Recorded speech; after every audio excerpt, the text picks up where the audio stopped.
Welcome, everyone. This is your friend, the DN What If, here with another exciting fanfiction.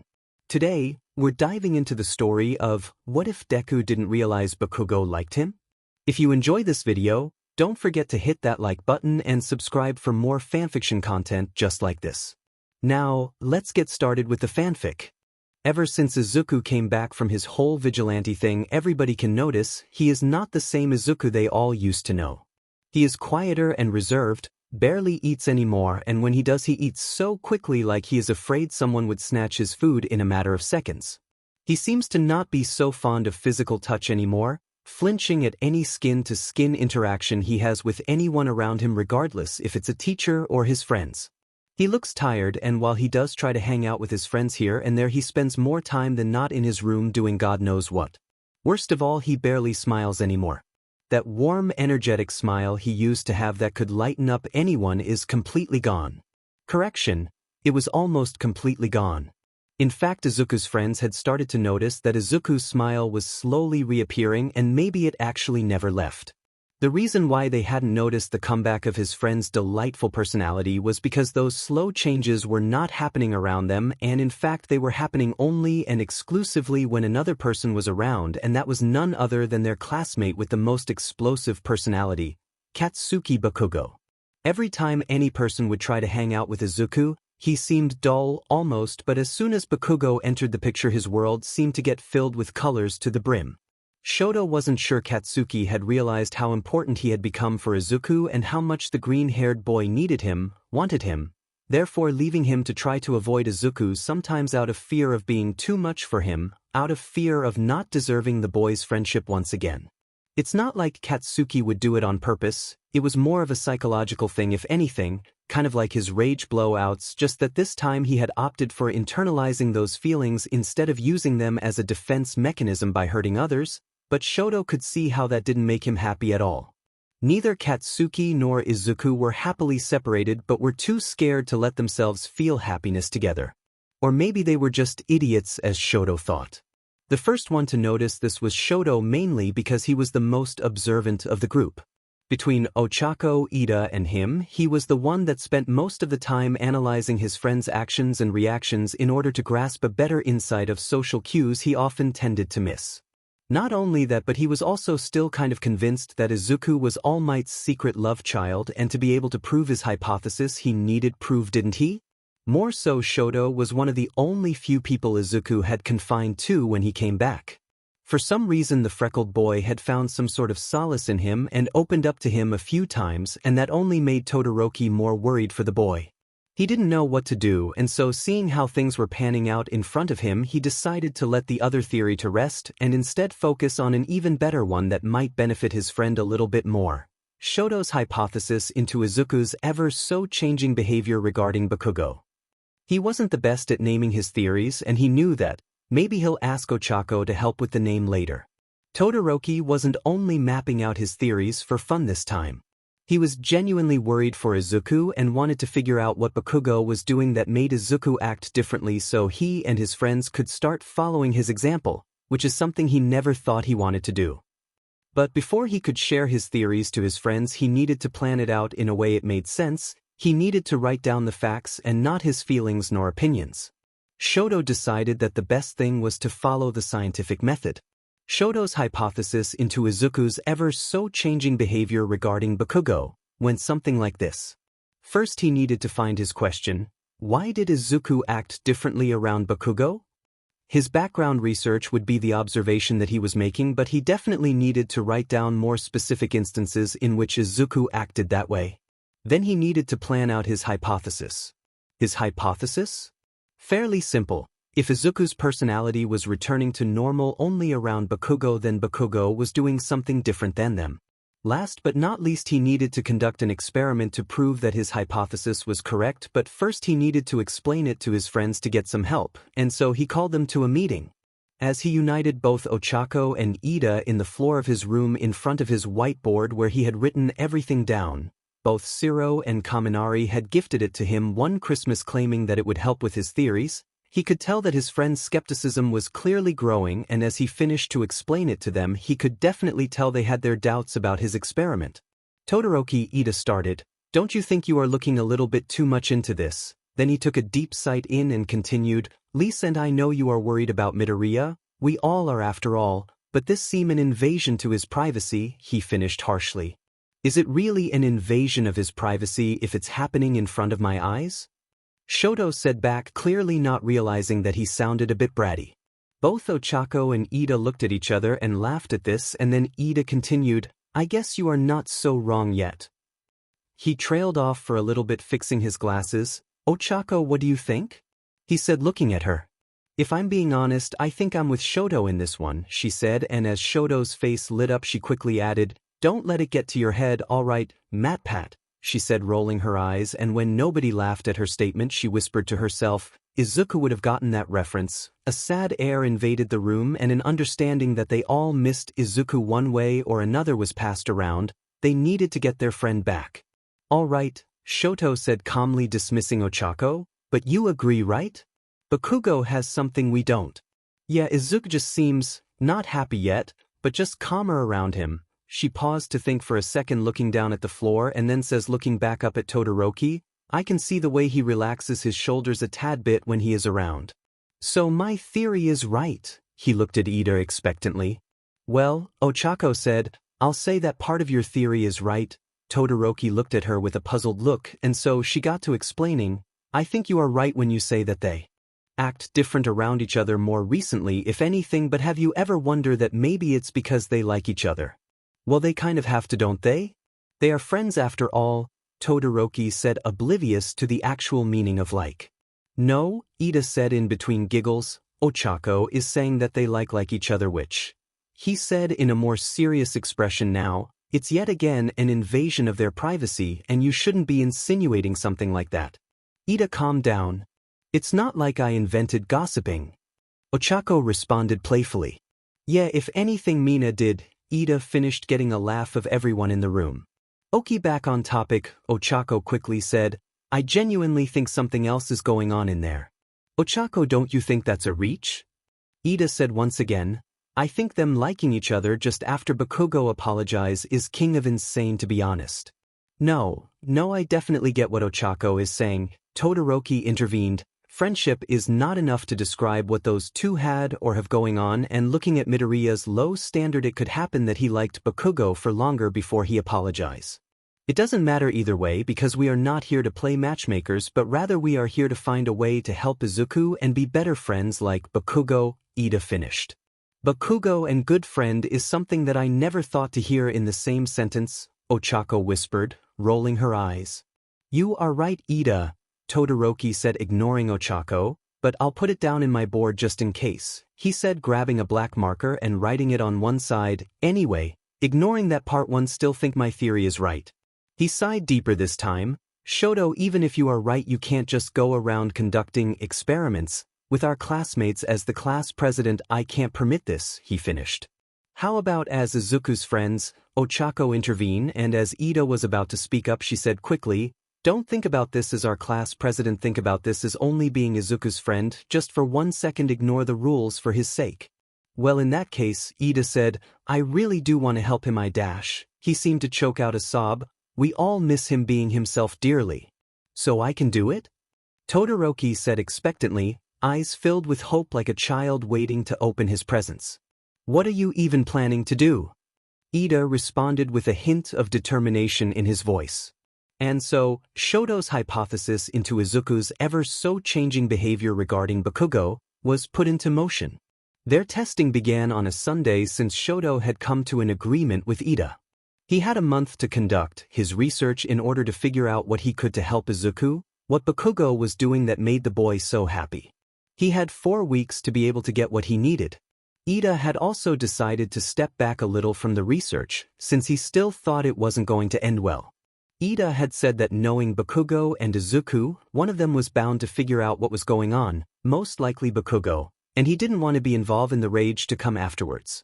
So that left Ochako, who had agreed to help, and Todoroki to work this by themselves.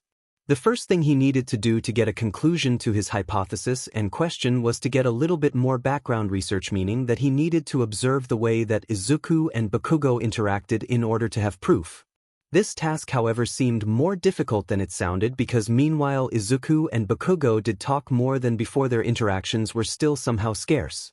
So Todoroki needed to find a way to make them associate more. Ochako had told Todoroki that she thought that the reason those two didn't interact more was because Bakugo was trying to give Izuku some space, since after they finally brought back Izuku, Bakugo had apologized, and that was hard on both of the boys. She also thought Bakugo was being kind of a coward and he simply needed a little help to realize that the reckless boy did in fact want him around. And so both of them drafted a plan to tell Bakugo to man up, as Ochako had put it. They both thought maybe they could talk to Bakugo's friends, but they didn't want their plan to become some sort of gossip, and also Todoroki thought that the blonde boy would appreciate it if they were direct with him. They weren't planning on telling him about the research, about them analysing the relationship between the two boys. They were just going to ask him for help with Izuku with no malice intent behind it. It was just a little white lie for the greater good, as Ochako had once again put it. And so that's why they found themselves on a Sunday morning around 7 a.m. in front of Bakugo's room, both still in their pajamas and messy hair, debating who should be the one to open the door and unleash Bakugo's wrath. They thought coming in early would help catch the boy out of his mind, and maybe that'll make him easier to persuade. Well, at least that's what Todoroki had thought. I think, Todoroki started as he rubbed his eyes, clearly tired. He had gone to sleep late talking to Shiro, forgetting that he promised Ochako to meet her up for this today, that you should open the door and I'll do the talking. After all, me and Bakugo are best friends. Are you kidding me? Ochako whispered. Shout, do you want to get us killed? Her frowned eyebrows and hunched-up position made her look almost like a worried prey. No matter how much they interacted with Bakugo, his personality still terrified everybody except Todoroki, of course. After all, as he himself had put it, they were best friends. Well, no, that's why I'm doing the talking, Shoto said with a serious expression on his face. Okay, you know what, how about I'll knock and we both talk, Okako pressed. Why would you need to talk? Todoroki questions, hunching up just like Ochako to get to her level and mimic her stand. Todoroki had found over the years that mimicking someone's actions made them feel. So maybe he'll tell Bakugo to do that with Midoriya, or maybe he'll have to do that more often around the green-haired boy himself to make him feel more comfortable. Well, just in case you need backup, she said, still keeping her voice low in fear of being perceived by Bakugo in any way, but slowly regaining composure. Rikth responded, once again mimicking Ochako's stand. He wasn't sure why Ochako was so insisting on talking, but maybe he would in fact need backup. After that silence filled the corridors, Todoroki motioned Ochako with his head to open the door, as that's what they had agreed on doing. Okay, here I go, she said, and stopped facing Todoroki and instead faced Bakugo's door room. Suddenly her hands were shaking, so she took a deep breath and she knocked 2 times as slowly and soft as she could. You think he'll hear that? She said, looking skeptical at Todoroki. Bakugo is like a war veteran at this point. I think he could hear us miles away. And just like that, the door opened quickly and harshly in front of both Shoto and Ochako, with a standing Bakugo in front of them. He looked like he just woke up, with his porcelain-like skin showing some faint eye bags under his eyes. However, his spiky hair was wet and dripping in water. He was wearing black pajama pants and a black t-shirt, and he had a towel around his shoulder. He had clearly just come out of the shower. Bakugo, hi, Todoroki started but was quickly cut off. Half and half, this better be you worth it, or I swear to God I will skin you inside out, Bakugo shouted, not so hard so he wouldn't disturb his other sleeping classmates, but harsh enough to get his point across. That's a lot of energy for so early in the morning. It's about Izuku. Ochako quickly intervened, putting his hands in front of Todoroki protectively before Bakugo could continue his threat. Suddenly Bakugo was snapped awake. His posture was straighter, eyes locked in Ochako's eyes, and didn't he look so tired anymore? I swear to God if something else happened to that nerd Bakugo started as he rubbed his temples.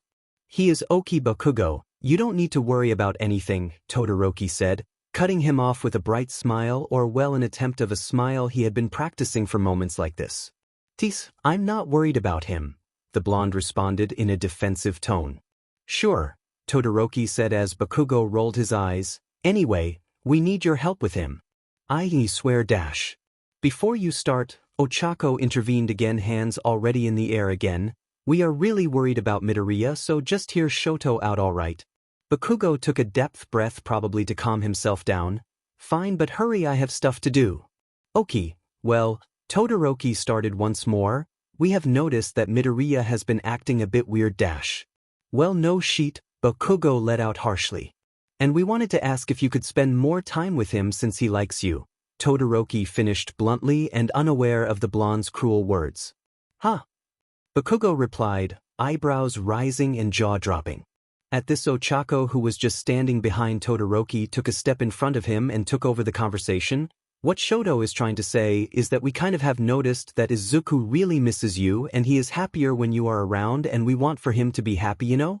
That's why we wanted to ask you to spend more time with him. The nerd misses me? Yeah, like ill by that one, she said, and quickly went to close the door, but Yururika was even faster to put her foot in the gap of the door, stopping Bakugo from escaping. Yururika, I swear to God dash, Bakugo said, his voice sounding one more word away from breaking out in battle, yet it was low and smooth. A threat sent out so harsh yet soft-spoken. Why is it so hard to believe? You two have been friends since childhood. Yururika shot at Bakugo with a too low bratty tone. Pink cheeks, Bakugo said through the gap of the door that he still refused to completely open. You know damn well it is not that easy. Bakugo had a much more serious expression now that Yururika imitated perfectly as she said, oh, believe me, I know, but you apologize and he forgave you, didn't he? Izuku wants you around and he has made that very clear. If anything, right now you are just being a FNG coward about it. Bingo. Ochako had just hit Bakugo where it hurt him. They so had him. They both glared at each other for a few seconds. 1, 2, 3, 4, and before Shoto could count to 5, Bakugo exploded. Fine. I'll see what I can do or whatever. And at that, Ochako removed her foot from Bakugo's door and Bakugo closed it as hard as his body would let him, slamming it in Ochako's face. Ochako stayed like that for a while, clearly stunned by the sudden reaction. No matter how many times they interacted with the blonde, his personality was somehow still so surprising for everybody. Well, Ochako said, turning to look at Todoroki after a few seconds of staring bluntly at the door. That went well, she said sarcastically. Both of the students let out faint giggles, mainly out of relief if anything. At least he didn't really question us? Todoroki added, trying to light up the mood. I think he doesn't care as long as it includes Izuku, Ochako said quickly with a faint smirk on her face. A silence was shared between them two, both classmates trying to figure out what really had just happened. Everything felt so weird and fast, yet they achieved their objective, didn't they? Getting Bakugo to talk to Izuku more so they could examine his behavior and be able to mimic it. Thinking about it, maybe Bakugo would have been less mad if they had just bluntly told him about the plan to examine him like an endangered animal. Now we just wait, Ochako said after a while, making her way down the hallway with little skips like if she was Red Riding Hood. And observe, Todoroki finished following her behind, not skipping though. And indeed they waited, but not for so long, because it wasn't until that same day in the afternoon that they would notice Bakugo's first attempt at lifting Izuku's spirits up and Todoroki's first notes on what the blonde did so different from them. That blonde was definitely head over heels for Izuku, and Todoroki was about to prove that to the green hair. It was around 7 o'clock when Todoroki, Ochako, Ida and Izuku were sitting in the common area of the dorms. Izuku had been in his room all day, only coming out to take a shower. It was a Sunday, so having a slow day or just being lazy was normal, but the fact that Izuku hadn't eaten anything was starting to get concerning, and so the group had to go get Izuku out to try to make him drink at least a bit of water. Shoto had to be the one to go get him, since for some reason he was the one of the only people that Izuku would listen to. Shoto was honored about it, since that meant they had been spending more time together than the rest. Izuku had talked to Shoto a few times about how he was feeling, so it was no need to say that if anyone other than Bakugo could get Izuku out of his room, it was the half and half guy. So now they were sitting around a TV with an all-night movie on and some popcorn and water, trying their best to make Izuku feel okay. They already tried making him eat before, but it never worked, and in fact it only seemed to make him more agitated, so they have opted to just try to get him out to do at least fun things each day to try to bring normalcy into his life. So far it didn't look like it was working. Izuku's gaze was fixated on the wall in front of him rather than the TV, His eyes were red probably from crying and his head resting on Shoto's shoulder, but nevertheless he was out and making some progress. Small steps are still steps being taken after all. But it didn't really help that just an hour ago he had just come back from talking to All Might and Aizawa, and that often seemed to stir him up a lot. Todoroki had never knew what those two told Midoriya. He himself was involved a lot on the dispute that often occurs between the pro-heroes since his father was sadly in devour and he was in charge of bringing back required information to his classmates, so he knew those meetings could be hard emotionally and physically, and he also knew he couldn't go around and say everything he had heard on those meetings. They were in the end somehow confidential, and sometimes carrying the burden of them alone was hard. Maybe that was happening to Izuku too. He hoped not, because of it wasn't like he could share it with them. Not even Todoroki, who was involved in it too. Halfway through the movie, Mina, Kirishima, Denki and Bakugo barged in through the hallway. They were so engrossed in their conversation that they didn't notice the others on the couches, and instead they all headed towards the dorms, probably to one of their rooms to hang out. At least everybody was heading to the rooms but one guy, Bakugo. "Hey extras," Bakugo said, trying to get his friend's attention, suddenly slowing down his pace. "I'm gonna go refill my water bottle. Anyone want something from the kitchen?" "Oh," Mina chanted, stopping on her track and turning around to see Bakugo, her golden hop bracelets making a loud clang when they hit each other thanks to the force of her turn, and her messy curly pink hair starting to fall slowly of its bun thanks to the force too. "Baku babe is offering himself, how sweet," she finished, making her puppy-like eyes to mock Bakugo. "How many times have I told you to not call me that, Pinky?" Bakugo responded, slightly annoyed, rolling his eyes. "More than I want to count," Mina bit back. "Also, can you refill my water too please?" she said, dragging the S for as long as she could and extending her pink water bottle to Bakugo, making her bracelets clang once more. "The fine or whatever," he said, snatching the water bottle reluctantly. "Anyone else?" "Can you bring me a protein bar, Baku bro?" Kirishima said, his eyebrows up and eyes wide. He looked as excited as he sounded. His black sport shorts and white tank top shirt were all sweaty and sticky from training, making the shirt almost see-through, yet the boy didn't show a single sight of being embarrassed by it. "I swear to God these nicknames are going to be the death of me," Bakugo whispered to himself, and then for Kirishima to hear, "Fine, I'll catch you guys in Mina's room." "Oki Bakube, have fun." Mina answered with her back already turned to Bakugo, waving him off and then trying to fix her hair while she continued her walk. And soon enough the group was gone. However, Bakugo hadn't walked into the kitchen, instead opting to place the water bottle in a nearby couch as he made his way straight to where Izuku and his friends were. "Hey nerd," Bakugo said once he arrived and standed in front of Izuku, startlingly everybody except for Todoroki, who had been observing Bakugo through all of this. At the voice of Bakugo, Izuku's eyes focused again and his gaze quickly found Bakugo's. "Hey, do you need anything?" Izuku said from the couch where he was wrapped in an all-might blanket in a monotone voice, as he had been talking for the past few days, but something was different in his posture. Suddenly he didn't look so lost anymore like he often tended to look. As both of the boys' gaze met, Izuku's shoulders relaxed a bit and his face didn't look so tense. But Bakugo hadn't done anything yet. Todoroki couldn't help but to think that it didn't make sense, and so he quickly turned to look at Ochako, who was also looking at Izuku like he could shatter at any moment, like he was an experiment rat. Which, thinking about it, he kinda was. "Can I talk to you?" he finally said, and at that all of Izuku's friends turned to look at Bakugo, their faces betraying a worry feeling hidden inside of them. "If it's okay with your guardian dogs, then you guys creep me the F out." Izuku's face brightened up a bit at that. Izuku's face brightened up. Shoto quickly took note of that for his investigation. Apparently mean remarks made Izuku happy. He was going to make sure to practice some so he could also make Izuku's face bright up. Bakugo and Izuku looked at each other for a few seconds, and when Izuku finally spoke up he almost seemed defeated. "Sure." Then Todoroki's first official part of his research occurred. Bakugo extended his hand to Izuku as he said the words, "Is it okay?" almost whispered as if it was a secret that only him and Izuku shared. Todoroki almost felt like an intruder. Then the unexpected happened as Izuku just smiled and took Bakugo's hand, making him lead away. Izuku, who had gone out of his way to avoid physical contact with everybody because he had stated that it made him feel weird. Izuku, who had stopped giving hugs and holding on to his own friends because he wasn't ready yet. He said it made him feel icky, made him feel gross. That same Izuku had taken Bakugo's hand and almost seemed relieved that he had been given the choice to do so. Izuku must really like it when people are mean, Todoroki thought as he saw both of his best friends walk away together. But deep down he knew how much Izuku had wanted that, how much Izuku had needed that. This research was going to be his best work in a while. Bakugo didn't know what to do because now he found himself suddenly hugging Izuku in the kitchen of the dorms while he cried in his arms.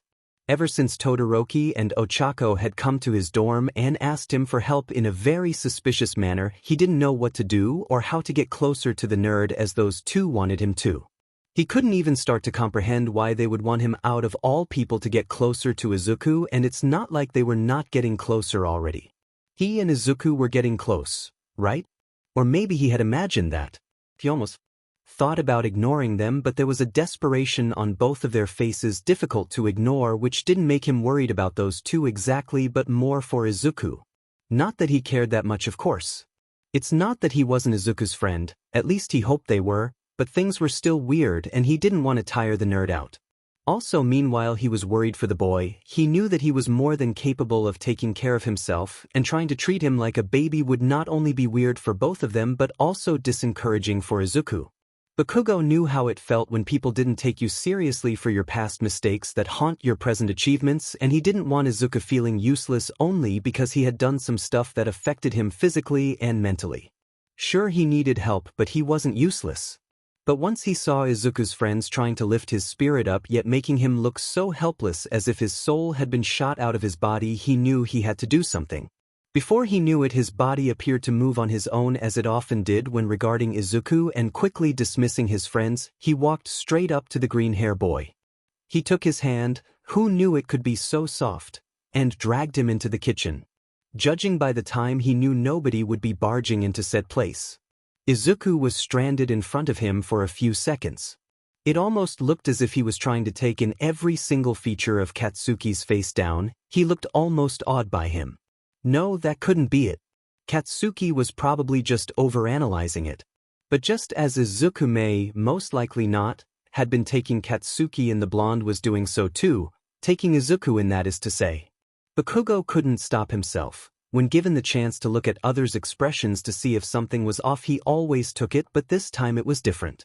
He wasn't looking for something behind those emerald green eyes. Instead, he was looking straight at them, merely mesmerized by the glimmer they brought. The green-haired boy's freckles, too, had gotten Bakugo's attention. How they laid on Izuku's porcelain-like skin like a blanket of stars laying in the beautiful smooth sky. All of them placed perfectly. The blonde was tempted to count them all, but now it wasn't the time, maybe some other day if he ever got the chance. Bakugo had to stop himself from staring at the freckled boy before it was too late, and could never get himself to stop. He instead opted to take a deep breath in and out in order to gain courage to continue. Izuku Katsuki began but was quickly interrupted. You don't have to do this. He took a deep breath, puffing his soft-looking cheeks when letting the breath out. Try to cheer me up and all. I really don't want you to start acting like I'm fragile and stuff like the others do. Izuku finished, looking down at his feet. You are so stupid, aren't you, nerd? Katsuki said, and then, Izuku, he continued in the softest tone the blonde had learned to speak in for the green-hair boy. To this, Midoriya turned his head to look fully at Katsuki's eyes. Believe me when I say this, I would never treat you like a baby. If there's anyone that knows how strong you are, it's me. Like, gosh, you had literally beaten me up several times, he said with the most admiring tone ever. Then he paused for a second, not knowing what else to say.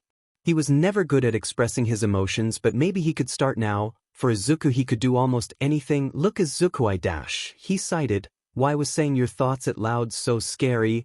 I am not really good at this whole emotion thing, you know better than anyone else, and in all honesty I'm worried for you. We all are. But I would never want to make you feel weak because of your past, and I know I did it before, but now I am sure that you are the strongest hero, Katsuki finished, cringing a tad. Bit at what he said but unable to hide the proudness of his voice because everything he said was true, and he wholeheartedly wanted Izuku to believe him, to believe his friends, and believe in himself again, if he ever had before. In fear of being too sentimental, he added teasingly, Of course you are the best hero after me, and that got a small giggle out of Izuku and then tears fell down his eyes, abruptly. Katsuki hadn't even said the half of stuff he wished he had said that night. He could have gone on and on, yet something in his mind begged him not to. He was growing and maturing, yet he still couldn't be as raw as Izuku sometimes was, and maybe he would never be, but he was trying as much as he could. The blonde would look back at that night thousands of times, grateful he hadn't ushered another word. He wasn't ready back then. Maybe he would never be ready to be full of emotions, but he would be ready to talk more. It just took time. It dawned on Katsuki in that moment the weight of how much he had actually missed Izuku. He had never really allowed himself to feel other emotions than anger, but now that his mind had betrayed him and decided to become all sappy and sweet, he suddenly became hyper-aware of all of the other emotions that had been hiding for the past maybe few months, and so he had the sudden urge to just die. It was as if he had opened his own Pandora box of emotions. Feeling sad as it was gross even. He promised himself he would never do this again, a hollow promise he had found hard to keep for the rest of his life. "Kaken," Izuku said in the most admiring pitch yet so soft-spoken, and it got Katsuki's attention fully. It had been a long time since he had last heard that nickname.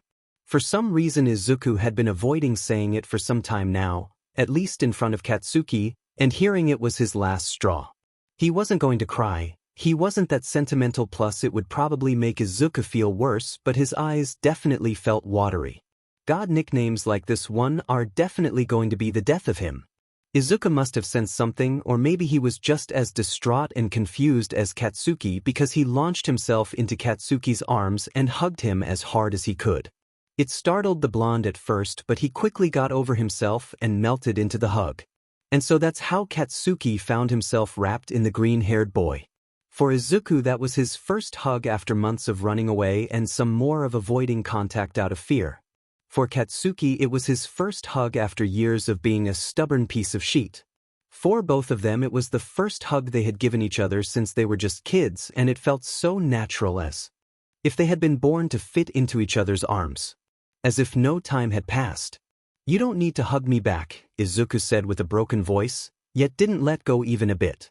"You know I wouldn't do anything that I don't want to do," Katsuki said, hugging him a tad tighter. "Is that why you are talking to me, because you wanted to and not because to do and Ochako told you they were worried?" At that, Katsuki broke the hug a bit, only holding Izuku by his waist and making a bit of a distance between their faces. "They haven't told you?" "I saw Shoto's lithe board," Izuku said with a smirk which made a weird contrast with his red watery eyes. What the dash?" Katsuki said, perplexed and quite frankly taken aback. "I'll explain later, but I basically found the reason why they told you to do that, and judging by what they have written on that board you don't know either. Of course they didn't just told me that I should get closer to you, with not weird intention behind it," Katsuki said, making a bad imitation of Shoto's voice and then looking at Izuku, who didn't giggle but smiled a bit, that "I swear I'm not doing this only because they told me dash." "I know," Izuku interrupted quickly, "like you said you wouldn't do anything you didn't want to, right?" Izuku looked hopefully at Katsuki, just like when they were kids. "Rigth," Katsuki sighed, "I just thought they were worried about you." "Oh, they totally are," Izuku continued in the way he said so sound almost scary. "They wanted to know what was that you did different from them that make me act happier around you." "You are happier around me?" Katsuki found himself saying it before he could think about the implications of said phrase. Frown filling his face as he did so. "Wouldn't he say happier, but you are definitely the only one that treats me like just another human being, and it's nice, you know? Knowing that you won't change and start acting like I'm a baby and you are walking on shells around me." He took a good look at Katsuki and, knowing he was probably not convinced, said, "I'm hugging you, am I not? And I haven't hugged anyone but my mom yet. I guess. But if they were so worried, why wouldn't they just ask me or you about the matter?" Katsuki inquired further and further. He couldn't believe those two sidekicks of Satan lied to his face. He could feel his face burning, and it definitely wasn't because he was holding Izuku so close, but rather anger. "They probably didn't want to sound weird, that's all." Izuku paused and whispered as fast as he could, "They also think we like each other." To that he returned his gaze to the ground. "Wait. What?" Bakugo responded. Maybe he heard it wrong, but what Izuku might have said made his face feel warmed up. Thank God it was kind of dark because his face was probably red. Not because he actually liked Izuku. It was more the implication that he did that made him feel awkward. Suddenly the fact that he was still grabbing Izuku by his waist and Izuku had his arms resting around his shoulders felt more evident. He could feel every shift, and even worse, he could hear Izuku's every breath very close to him. Like each other. Bakugo had never thought of that. He didn't consider that the way he felt around Izuku could be anything else but admiration for the freckled boy. Hell, he never considered liking boys or any human being for that matter. He knew he was stubborn and not so nice to be around, so he never considered someone could like him like that, therefore he never let himself consider doing so, but now. It was different. Izuku would never hate him and he knew that, but he also knew he would never like him. Why was his heart suddenly going faster? Could Izuku feel it with how close they were? He felt like throwing up. How could something that was described to be so magical in movies could feel like being trapped inside of a very tiny room? It felt so claustrophobic feeling things for someone. Yeah, I saw it written down on Todoroki's weird board, Izuku continued in the calmest tone ever, and I wanted to ask you if you wanted maybe to mess with them a bit, just a tiny bit. Izuku looked up at him, making their faces be a tiny bit closer. He has a glimmer in his eyes that Katsuki had thought to be lost forever. It's as if an actual star had just been slowly placed in Izuku's eyes. But this glimmer, this star, looked mischievous and not like something pure and sweet. You are crazy, right? Katsuki said. Of course this FING nerd would like to do something like this. Come on, it will be fun, just like when we convinced our parents when we were kids that we were sick all the time to stay inside and watch All Might documentaries together, Izuku said, his eyes lighting up for the first time in a few weeks. Izuku, we were literally kids back then, Katsuki intervened. Also, I'm pretty sure our moms never actually believed us, and those are two very different situations, he sighed. I mean, what do you even want to do? You know, just act like we are closer and stuff. You'll really think that'll throw them off? That's such a lame joke. No, because, Izuku said, if we act close enough but you just act meaner to me, it will definitely throw them off. I mean, think about it, they are trying to understand me through you, but if they can't even understand you, they would be stuck forever, and that would mean they will eventually have to ask me like normal people, he finished. His logic makes almost little to no sense as always, but Bakugo decided to humor him because how could he not? Also, I may just want to teach them a tiny lesson so they don't try to mingle in my personal life, he whispered and then added, but just a bit. Izuku, you know you don't really need an excuse to spend more time with me if you really wanted to, and you can just talk to them about how you feel? Katsuki responded, reading through Izuku, teasing him and flashing him a grin that maybe did not look so confident as Bakugo had anticipated. This newfound proximity made him feel just stuff he couldn't describe.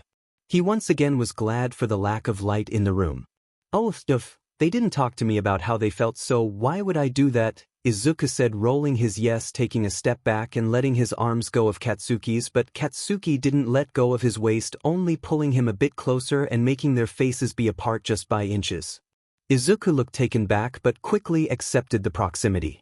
Bakugo, on the other hand, had just found how nice being close to someone felt, and he wasn't planning on letting go anytime soon. So we curse now? Katsuki said, taken too kind of aback. Yeah, and you are sappy now, how the tables have turned, don't you think? Izuku responded, putting his hands once again around Bakugo's shoulders, teasing him. This effing hole knew what he was doing, but Bakugo was not stepping down of this competition Izuku had just established, and so he buried every single new sensations and feelings he had inside of him and didn't he back down. You know what? Katsuki said, ignoring Izuku's last remark. I wouldn't mind messing with that half and half BSD for a change, he finished as both boys finally let go of each other. For all time's sake? Izuku asks, eyes brighten up at Katsuki as his smile widens.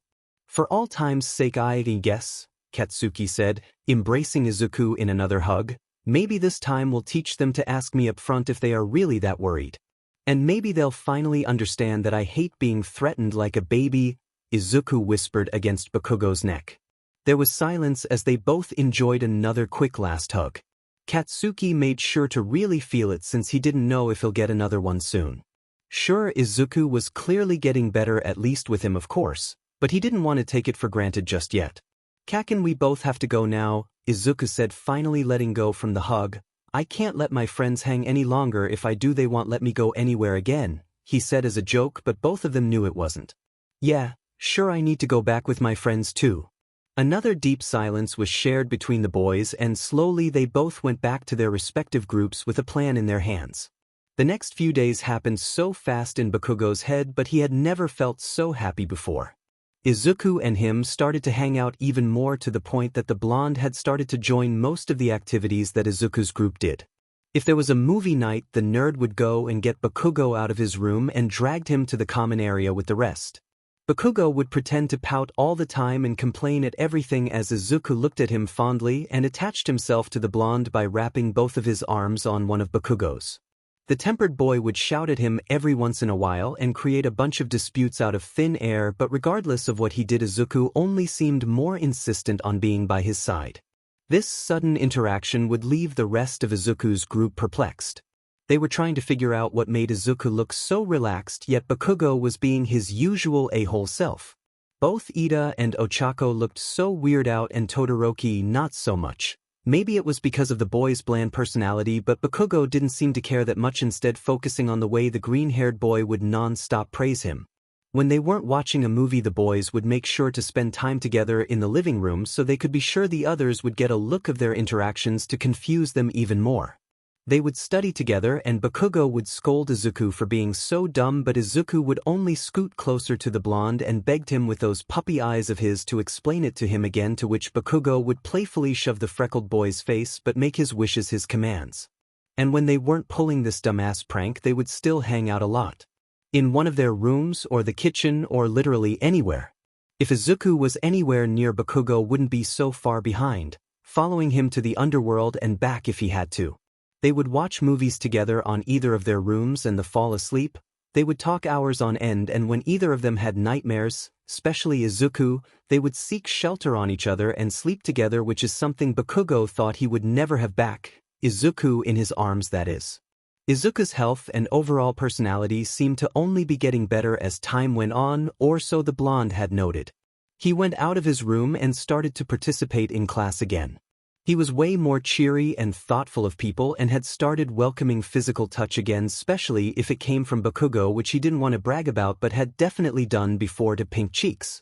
Regardless of how stupid this joke they were pulling in Izuku's group for trying to mingle on their lives was, Izuku was getting better, and that was enough for Bakugo to keep this dumb plan going on. That was also enough for Bakugo to realize there were some unresolved feelings eating him slowly. He couldn't like Izuku, right? So I think I finally figured out what makes Izuku act so calm around Bakugo.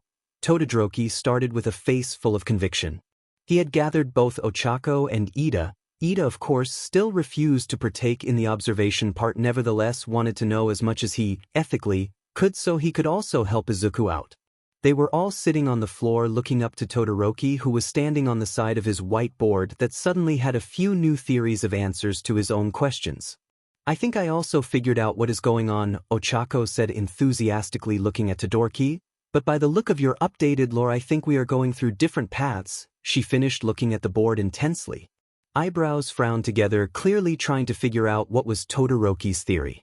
Well, Ida intervened, I'm thrilled to listen to both of your theories regarding our friend's behavior, so why don't one of you go ahead?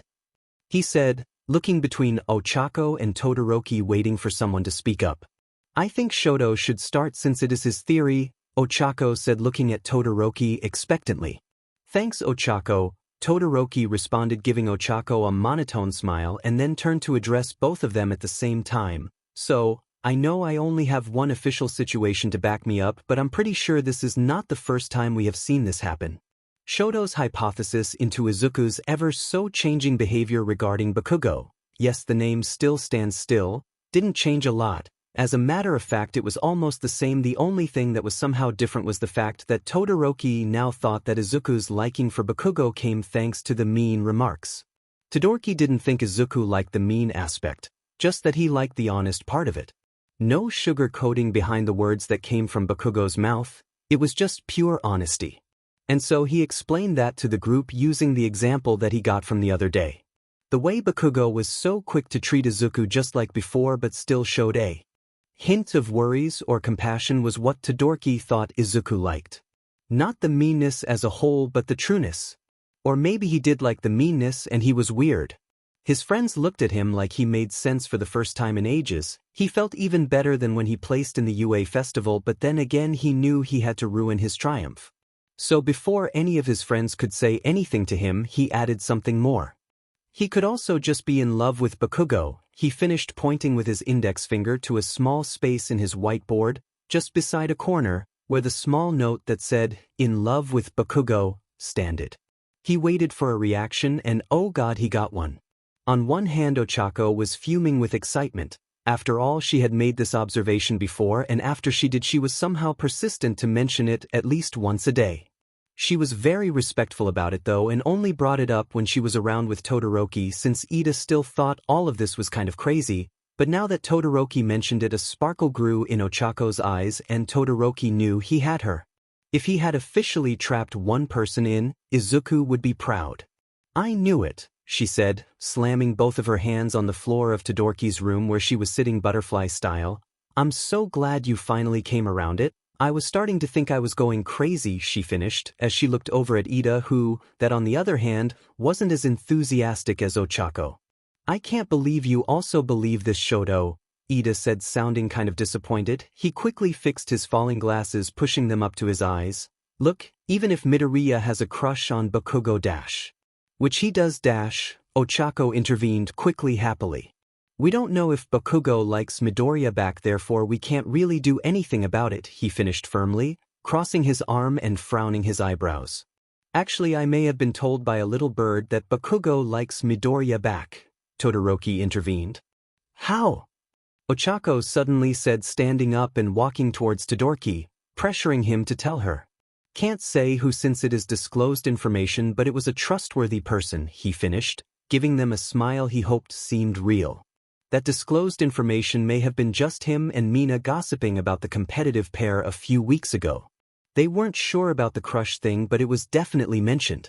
He wasn't lying to them, just giving them some hope.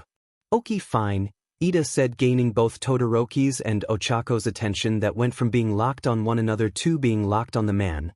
"Let's say both of them are crushing on each other right now." He took a deep breath and continued, "We still can't intervene since it would be a violation towards their privacy. But we would be helping them more than not in the end." Ochako intervened as she made her way to sit in Todoroki's bed instead this time. "You know how Bakugo is about his privacy," Ida argued. "If he finds out we are doing this, we could potentially die." He stopped to think and then after a few seconds continued, "Also, I think we may be losing the whole point of Shoto's theory. This is meant to help us find ways to lift Midoriya's spirit up, not get him a boyfriend." Ida finished strongly, like if he just had won a case in court.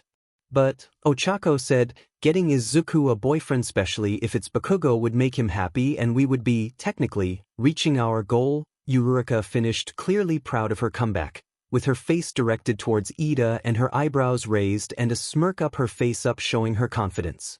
"I still object to the idea," Ida finished, standing up, suddenly making his way towards the door. "Where are you going?" Todoroki inquired, taken aback by this sudden action. "Anywhere but here," Ida stated. "I may not be able to stop this madness, but I am able to not form a part of it." Then he opened the door but stopped a second before leaving. "If you do find something important, do tell." Then he hesitated to say the next part but obliged in the end. "And if you get in trouble, my door is always open," and with that he closed the door. Ironic, Shoto thought. "Well, I guess it is just you and me," Todoroki said after a few seconds of looking at the door in kind of a shock. Damn, he really thought he could get Ida aboard with the plan, but he guessed Ida is more resilient than he seems. "I guess so too," she answered, looking at Todoroki with her smile slowly returning to her face. "So what's the plan?" Maybe that smile was a little bit more of a grin. The plan? Todoroki had certainly thought Ochako would have something. He thought saying the same as he said last time would be repetitive, but really what else could they do? Making Bakugo and Midoriya closer by kind of forcing them to end up together was their only good plan. "Okay," Todoroki finally said, "with our objective being changed from figuring out what's wrong with Izuku to getting him a boyfriend. I wouldn't say we should force them to be together," Ochako suddenly intervened. "Maybe just push them to realize their feelings for each other." And let them do the rest? Todoroki inquired. Yes. Ochako answered, eyes lighting up. I think Bakugo would probably gain the courage to ask him out, Ochako said. And if Bakugo didn't, Izuku would totally do that. Todoroki thought but didn't say a thing. He needed to get around Ochako without disclosing this information. So, Todoroki said, should we just stick to the plan of before? He said. Yes, Ochako responded bluntly, but I don't think we should tell Bakugo anything that could push him to spend more time with Izuku aging, since he could get even more suspicious. Her eyes had frowned and her expression was like a thinking philosopher. We should be the ones creating those scenarios, she finished. All right then, he answered, lead the way. Todoroki said, her face demonstrating zero expression. Just as he said that last sentence, he knew he had finally finished part 2 of his plan, giving Ochako the lead. It was only a matter of time until everything unfolds. He was no longer needed, at least not completely. His presence merely made a difference. And so, Shoto's hypothesis into Izuku's ever-so-changing behavior regarding Bakugo took a rapid 180 and changed completely. However, Shoto didn't bother to change anything but his question, which now went something like this. How could he get Izuku and Bakugo to admit their feelings? Even that question seemed useless, or so Todoroki thought, since he already had an answer to that, and in fact it was being carried out right now. It always had. Todoroki had known long ago why Izuku was so sad and blunt. It was always about Bakugo, and after moving his pieces he had been able to get one person on board to help, and now she was the one taking the lead. Everything he has to do now is sit back and watch. Hopefully Izuku was carrying out his side of the plan just as well. The next few days went something like this. Ochako and Todoroki would make an effort to get Izuku out of his room more often, which was getting less and less difficult as time passed by, Ida joining sometimes, but since he knew the true intentions behind it all, he tried to make sure to not be involved in the scheming. Once Izuku was out, it was only a matter of time since Bakugo came around too. If they found themselves in the living room hanging out, Bakugo was most likely somewhere around too, and either of them, Ochako and Shoto, would call him to come by, and after a while both of them would leave spontaneously, leaving the soon-to-be couple alone. At lunchtime at school, both Todoroki and Ochako would encourage Izuku to go sit with Bakugo, and at first Izuku was reluctant in doing so, therefore they both came with a plan. They got the whole class to start sitting together at lunch. All of the groups that were made inside of the whole class dissolving as soon as that recess bell rang and coming all along. It wasn't getting all of their classmates together, but thanks to Mina, who had thought Todoroki's and Ochako's idea was great, which made Todoroki think that maybe Mina was getting suspicious about the Bakugo and Izuku plan, they were able to get most of the group all the time.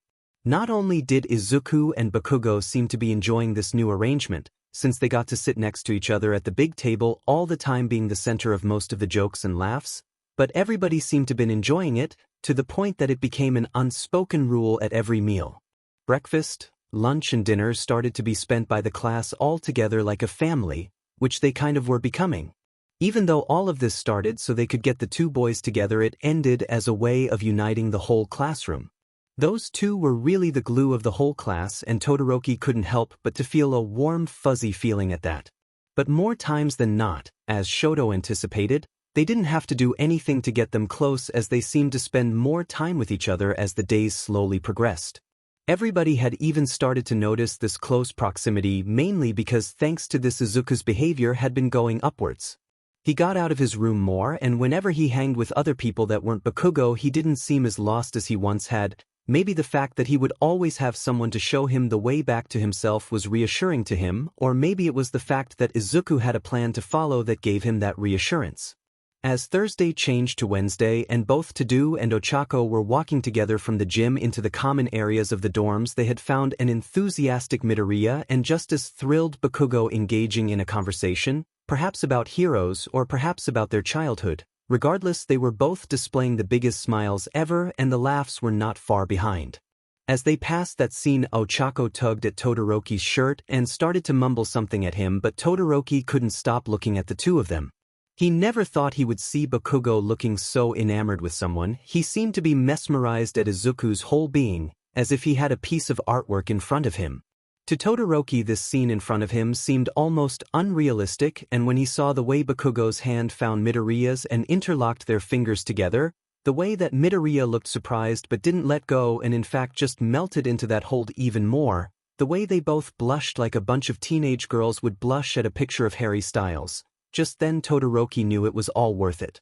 The nights of creating fake theories and convincing Ochako to help him was all worth it. Most of the time those two would find themselves mushed in the corner of that couch together talking, watching a movie or doing homework, covered in blankets and amused gazes. Bakugo still portrayed his mean demeanor, but his brows did seem to soften not only at Midoriya but at everyone. Todoroki couldn't help but to be proud of the blonde. He could feel like he was finally coming around most of his friendships. He was still really mean, but in a teasing way rather than an actual rude way. When they weren't in the common areas, they would be on the ceiling of the school. Izuku had told Todoroki that Present Mike had given them access without Aizawa knowing. Since they weren't really allowed to go out while the pro-heroes resolved the ongoing problems, going out to the roof to get fresh air and some privacy was the next best thing. Everything was going as planned by both Izuku and Todoroki. The truth is that nothing of this was a coincidence. Todoroki's theory, and it being a few of the ones that he showed his friends. Him bringing the fact that they may like each other and Izuku convincing Bakugo to prank them back by spending more time together and pretending to be together. Everything was planned by the two boys to make Bakugo get closer to Izuku. It was a month after Izuku had come back that he found himself knocking at Shoto's room while the moon was high in the sky and everybody was sleeping.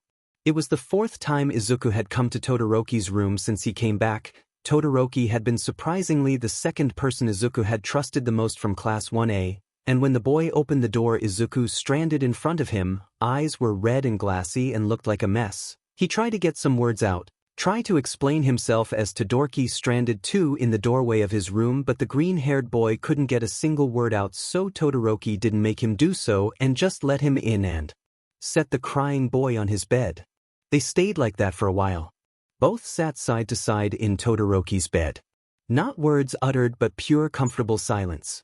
Todoroki was never good at knowing what to say in moments like this, so instead he had learned to not even try to comfort them. Sometimes people prefer a person they could stay with and let everything out than one that would be questioning them about why they were crying or acting the way they were, and Todoroki was great at staying silent and let the person cry. Without judgment. After a while they both looked at each other and finally Izuku was able to get a few words out. "I think Kaken likes me," he said as he averted his gaze from Todoroki and looked down at the floor. His voice was shaky, but it also seemed to have a hint of hopefulness, maybe even a tad bit of joy. As he said those words, Todoroki could see how the corner of Izuku's mouth slowly moved upward, creating a faint smile, and all of a sudden a crying boy couldn't be found in front of Shoto anymore, instead being replaced by a giggling one. Shoto was confused to say the least, not only by the statement. In fact, that statement was the least confusing thing of all, but what took Shoto aback was the way the green-hair boy had reacted to it. Was he sad or happy about it? Todoroki couldn't tell at all. He has seen Izuku react 105 different ways, but never something so weird. Was he nervous, laughing? "Do you like him back?" Todoroki finally asked with a worried tone, putting his hand on Izuku's shoulder to get him to calm down, not knowing what else he could possibly do. Izuku wouldn't stop crying and he was getting nervous. Maybe he should call Ochako. "I think I do," Izuku responds between tears and giggles. He took a deep breath. "Of course I do," he finished, looking at Todoroki straight in the eye. He looked like a pleading dog, his green eyes suddenly opened wide, still red, still glazy. "I don't think I could ever not love that boy." "So you love him, not like him?" Shoto inquired. Ochako had explained to him not so long ago after asking her about how he could tell he liked someone that being in love with someone was not the same as having a simple crush. And so that's why he felt like he should ask Izuku. "I guess," he said, stuttering as he did. "You don't sound so sure," Todoroki pressured without meaning to. Izuku took another deep breath before explaining himself, and as he did, Todoroki stood up and roamed through his closet, finding a box of tissues, and sat down back in the bed, handing it to him without another word. "Okay, sorry," Izuku suddenly said, wiping some of his tears. "No need to apologize. Love is a weird feeling," Todoroki said bluntly. "I still think I don't quite get it completely," he finished. Izuku let a faint giggle at that. "Neither do I," and then he sighed looking straight ahead and a bit lost. I don't think anyone does. He thought for a second and added, it's a very dangerous thing to do, like be someone like that. Yeah, Shoto agreed. Ochako once told me that loving felt and looked different for everyone. Then he looked directly at Izuku. In your case it looks kind of psychotic. Both of them smiled at each other and stayed in silence for a while. An understanding was passed amongst them, both of them knowing that no matter how different they may seem, understanding each other would never be a problem, for in the end they both shared a flaw, one made for humans by humans, one that only a few understood, and gladly they did. Neither of them knew how to love, or rather how loving someone should feel, but they could figure it out together, now for Izuku, tomorrow for Shoto. So, Shoto tried once more. Bakugo? Rikth? Izuku said as he fidgeted with his hands and looked once again at the floor. I think he likes me. And you love him? Yeah, Izuku answered bluntly. Why do you think he likes you? Todoroki continued. He didn't know how to help Izuku, so questioning him was all he had left, even though he hated doing so. Deep breath in and out. I overheard him talking to Mina. Izuku continued. No, I know he was drunk. I think both of them were. They drink. Todoroki said with his eyebrows frowned down. I thought we weren't allowed. Me too. Izuku said, his eyes lifting from the floor and looking at Todoroki, posture straightening and eyes wide open. Not only aren't we allowed, but I never expect Kaken from all people to drink now, he finished, and then added, it's no like he has never drank before, but still, he's very rigorous about his health. Netter did I, Todoroki agreed. But I guessed all of us been going through a hard time and we cope differently? Todoroki said, but he wasn't quite sure if he believed what he was saying. Sure, we all cope different, but he had seen what effect alcohol could have on people, and he could be sure that he didn't like it that much. You've been spending too much time with Ochako, Izuku said, looking at Todoroki with an expression that he couldn't quite decipher. How so? Todoroki then asked him, confused. I don't know, Izuku thought for a second and then answered, you just seem way more understanding about people's feelings like she is, he finished with a smile. I feel like you are just avoiding the subject at hand, Todoroki said, looking at Izuku with a serious expression. You seemed shaken up by it, so I guess we should actually talk about it. At that, Izuku dramatically fell down to Todoroki's bed. Going from being sat down to having his back against the mattress, face facing the ceiling, and legs hanging off the edge of the bed. Todoroki copied this, not as dramatically of course, and so both boys were laying down side by side looking at the ceiling. So, Todoroki said once again, what did Bakugo say to Mina? He inquired further. He told her he thought I was cute and a bunch of other sappy stuff, Izuku finally said. I couldn't hear it very clear since they were in the kitchen and I was about to go in, but when I heard that I just ran, he then added, and now I'm here, his voice said, breaking a bit. Do you think they are still in the kitchen? Todoroki asked. If they were there, maybe they could still go to listen to them talk. Probably not, Izuku said. Do you think Bakugo meant what he said? The other boy said as carefully as he could, trying to not break Izuku's heart once more. Realistically, I don't, the freckled boy said with a sigh. I think that's what hurts the most, you know?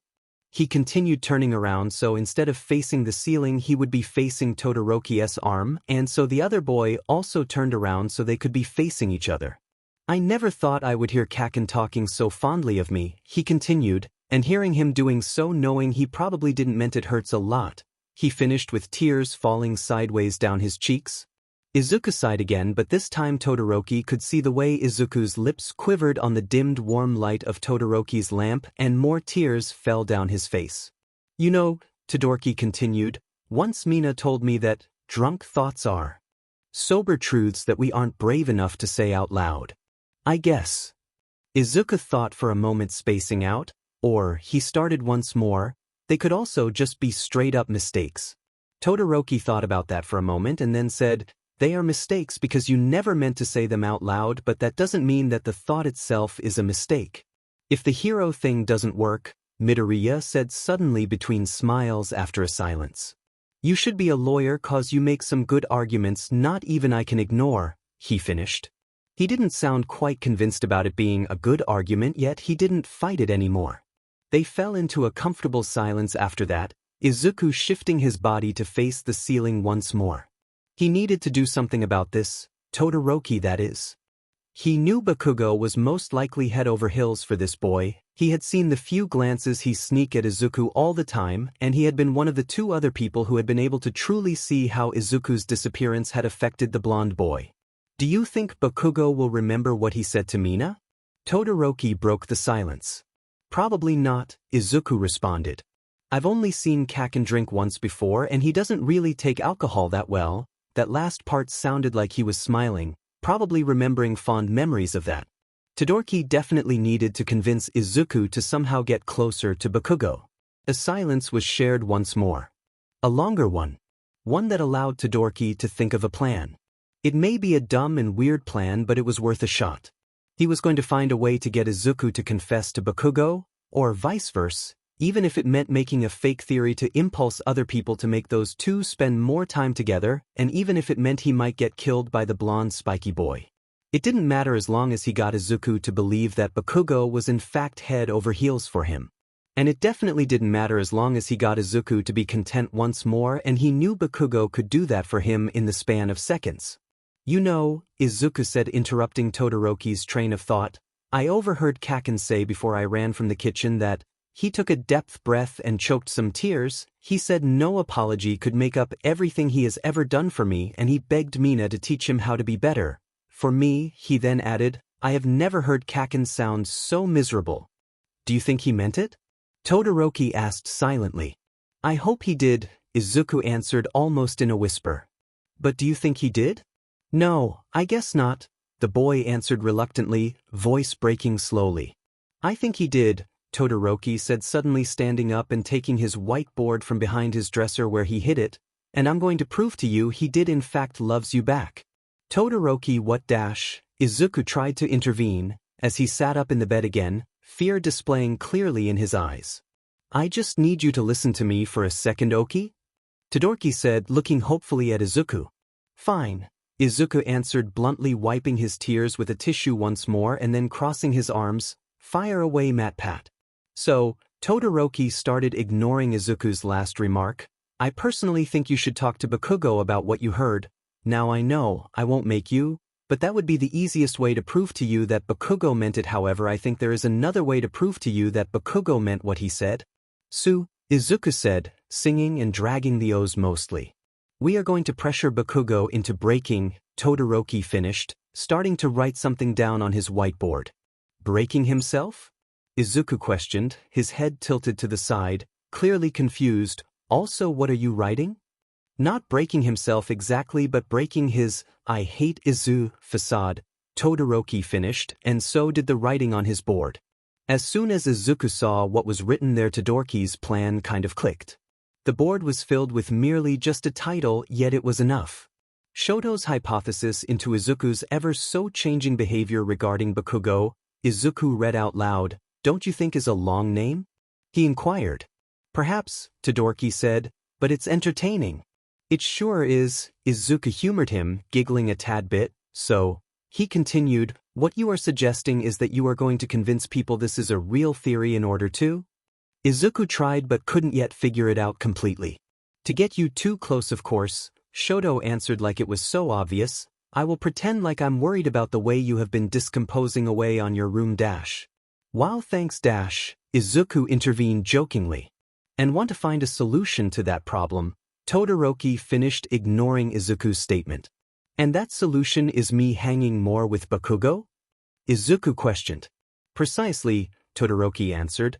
You always seem happier when you are around Bakugo either way, so I think it won't be hard to convince people that the solution to your despair is the blonde. Ah, Izuku said, suddenly blushing all over his face and hands. Is it that obvious? Not really. The only other person that has mentioned this has been Ochako, Todoroki reassured Izuku, flashing him a smile, which is why she is the first person I'll get aboard on this. Okay, Izuku said hesitantly, and meanwhile you do what I'm supposed to do? Izuku said, wait until you get Bakugo to break. Not exactly, Todoroki answered. You are going to do the most important part of all. Which is the green-haired press. How come Todoroki needed to explain everything? He really thought Izuku was smarter. Convince Bakugo to spend more time with you and romance him, of course. Wadash, Izuku said but couldn't even finish his sentence from how flustered he was. I will not do that.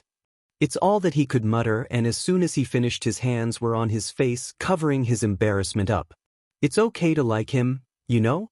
No need to be so embarrassed about it, Todoroki tried to convince Izuku, though, he added, I would also be embarrassed of liking Bakugo.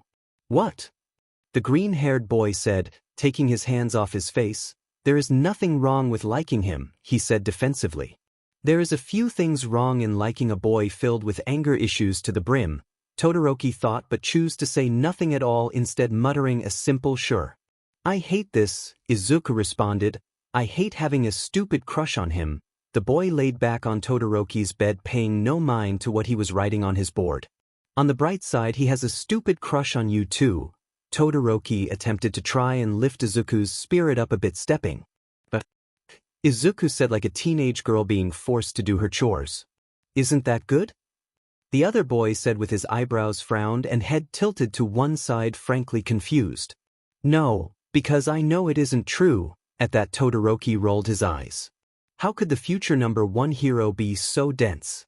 Anyway, I think I know what I'm going to do to get Katsuki closer to me, he said with a grin slowly growing on his face. You look happy about this plan. I thought you were nervous? The other boy said, going back to writing on the board. I am, but the fact that I know Kaken may like me makes it easier, I think. Strange, but Todoroki decided not to inquire further. What are you going to do? Todoroki asked. Don't worry about it too much, Izuku answered him. Trust me, it'll work. I know how to get on Kaken's nerves and how to make him blurt his actual feelings out, he finished. Of course you do, Todoroki said, rolling his eyes. Bakugo would only fold like that for you. What can I say? Those are the perks of being childhood best friends, Izuku said between giggles, apparently enjoying the fact that people were very well aware he had that power over the blonde boy. I think those are the perks of him being head over heels with you. Izuku started again, kind of weary, his newfound confidence lost as quickly as it was found. Do you actually think he may like me? Oh, Izuku, Todoroki responded with an empathetic tone. OT as emphatic as he could get. I'm sure he is in love you, he just needs someone to give him a push into realizing it, and we are going to do that. I hope you are right, and I hope even more that he caves in, Izuku said once again with a grin. The green-haired boy was growing confident by the second again, or so Todoroki though. From being scared suddenly he had a determined look on his face. Izuku's emotional range never ceased to amaze him, especially when regards to Bakugo. So, Todoroki said, trying to ignore Izuku's blindness, we've got a plan? Oh, absolutely, Izuku said with the biggest grin on his face. They were about to carry out the best plan or an absolute mess. And so, Shoto's hypothesis into Izuku's ever-so-changing behavior regarding Bakugo was born. For the sake of showing these two boys they truly belong together, Todoroki would have done anything. He was going to prove Izuku wrong. Izuku was never so sure of doing anything more on his life than this, Todoroki's plan, that is. Sure, he was weary at first, because of course he was. How could he ever try to get closer to his childhood best friend that he may or may not have had a crush on for about almost 5 years now, let alone flirt? He wasn't so sure Kaken really liked being around him, but after his grand apology was delivered to him, and then, since Katsuki wasn't sure Izuku believed him and knew the boy wanted reassurance, was said to him again after he had come back in the warmth of Kaken's room where the two now often hang out. Izuku couldn't help but to grow confident in this newfound friendship, yet Izuku couldn't call it anything more than that, friendship, even though he so wanted it to be more, and he had for well now. He couldn't imagine someone like Kaken loving someone like him. But Todoroki had convincing arguments, or maybe he was so hopeless in love he would believe in them no matter how fake they seemed. Regardless of whatever it was, the idea of spending more time with Kaken, however he could sound so nice, and the idea of it being orchestrated sounded even better. He had been so deep in his thoughts about the war and his vigilante era for so long, and having a plan like this that made his mind busy felt nice. Being able to busy himself by spending time with Kaken using a lame excuse felt even nicer, and the fact that the blonde boy was also for some reason available anytime to hang out with him was like heaven itself. But it wasn't only the fact that Todoroki's arguments had been kind of convincing but also the fact of seeing Kaken approach him while he was watching movies with his friends and then take him to the kitchens and act so nervous and flustered as Izuku hugged him and held him tight and the soft way he tried to let his words out as to not scare Izuku.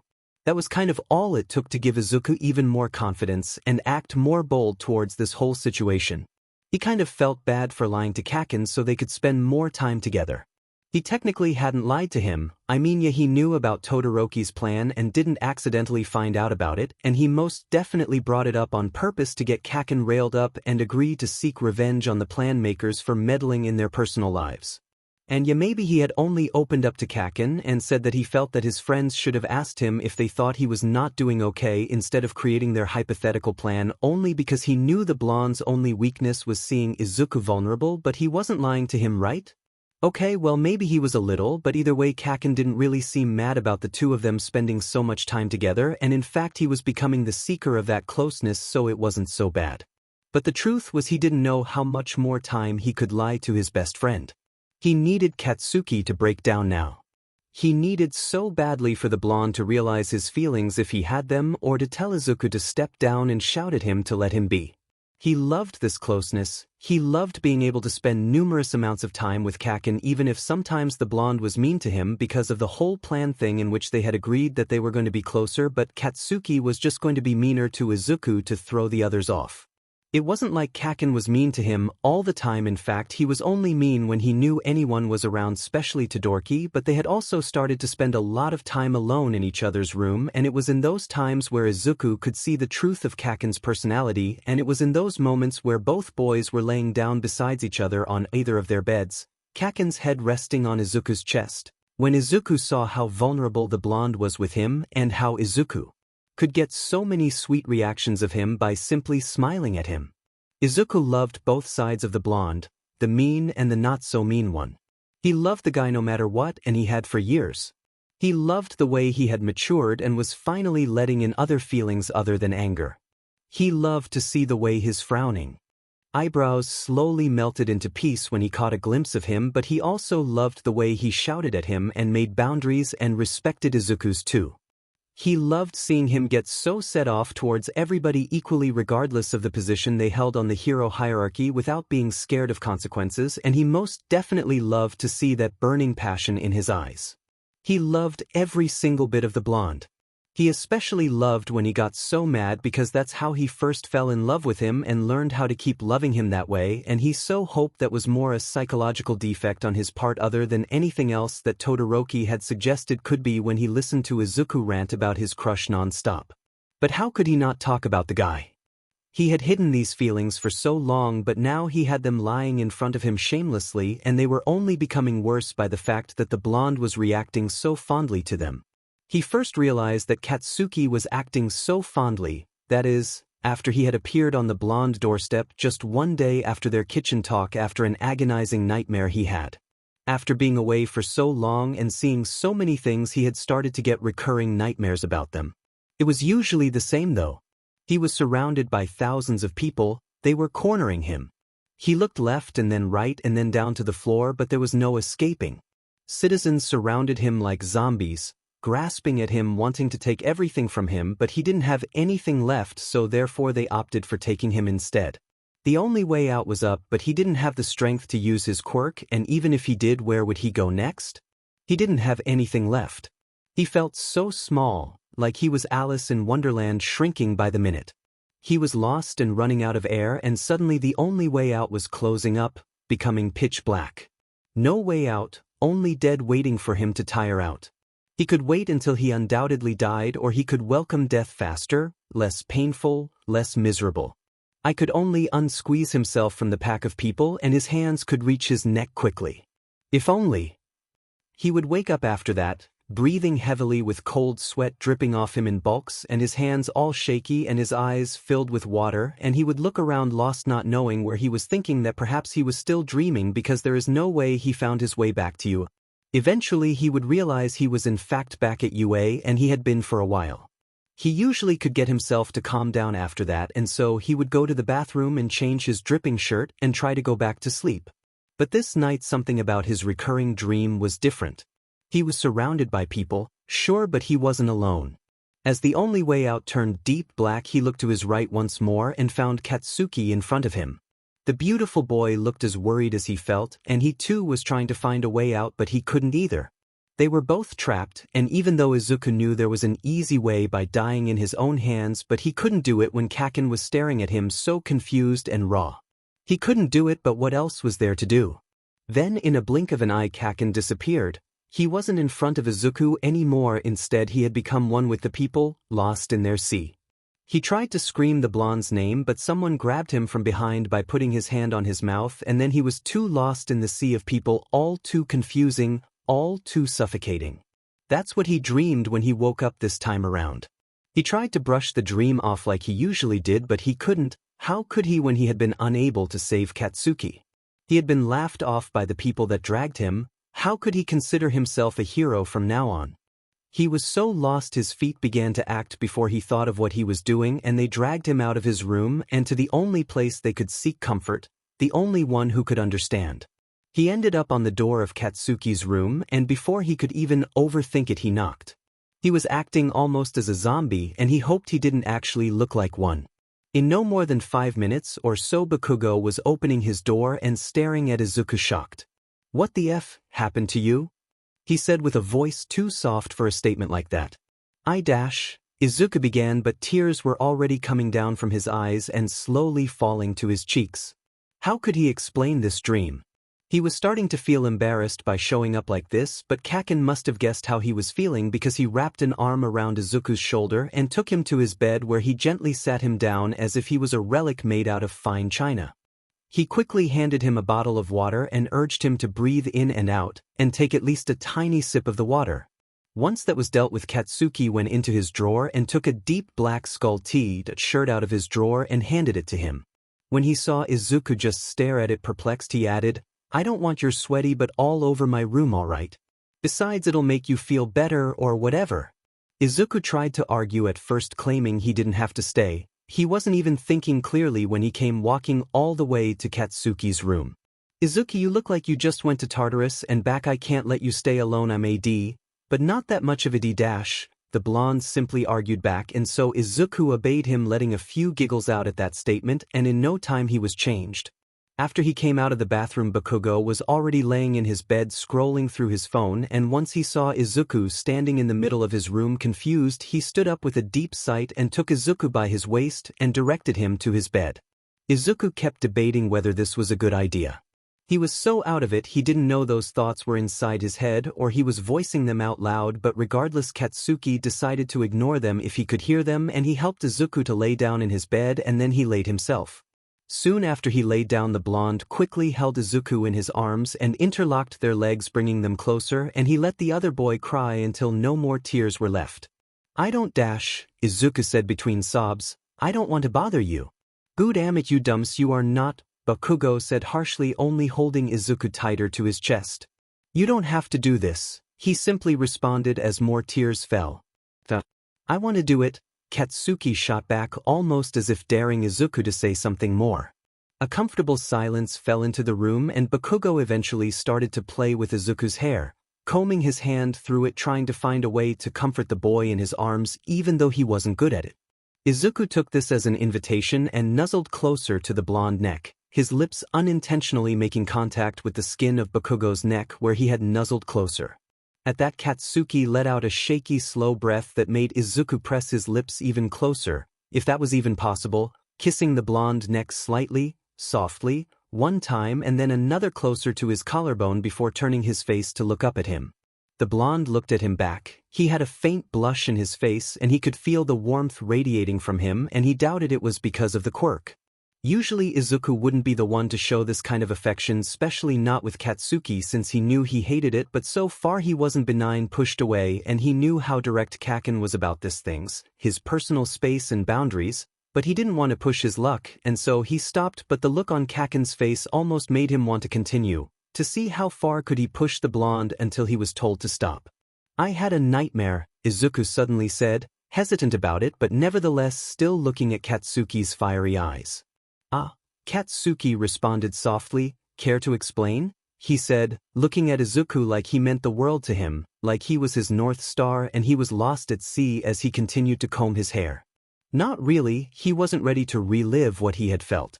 Maybe tomorrow, he finished bluntly. Sure, Bakugo said and then quickly added, you can tell me if you want, but you also got your other friends, you know? Friends? Well, that hurted. Did he let his other friends hold him like this? Did he let them kiss his neck and talk to them so softly? He couldn't know, but he decided to ignore it and just enjoy and indulge the moment he was being granted. Yeah, I know, but my dream kind of concerns you, so I would rather tell you first. I would rather tell you either way, he finished truthfully.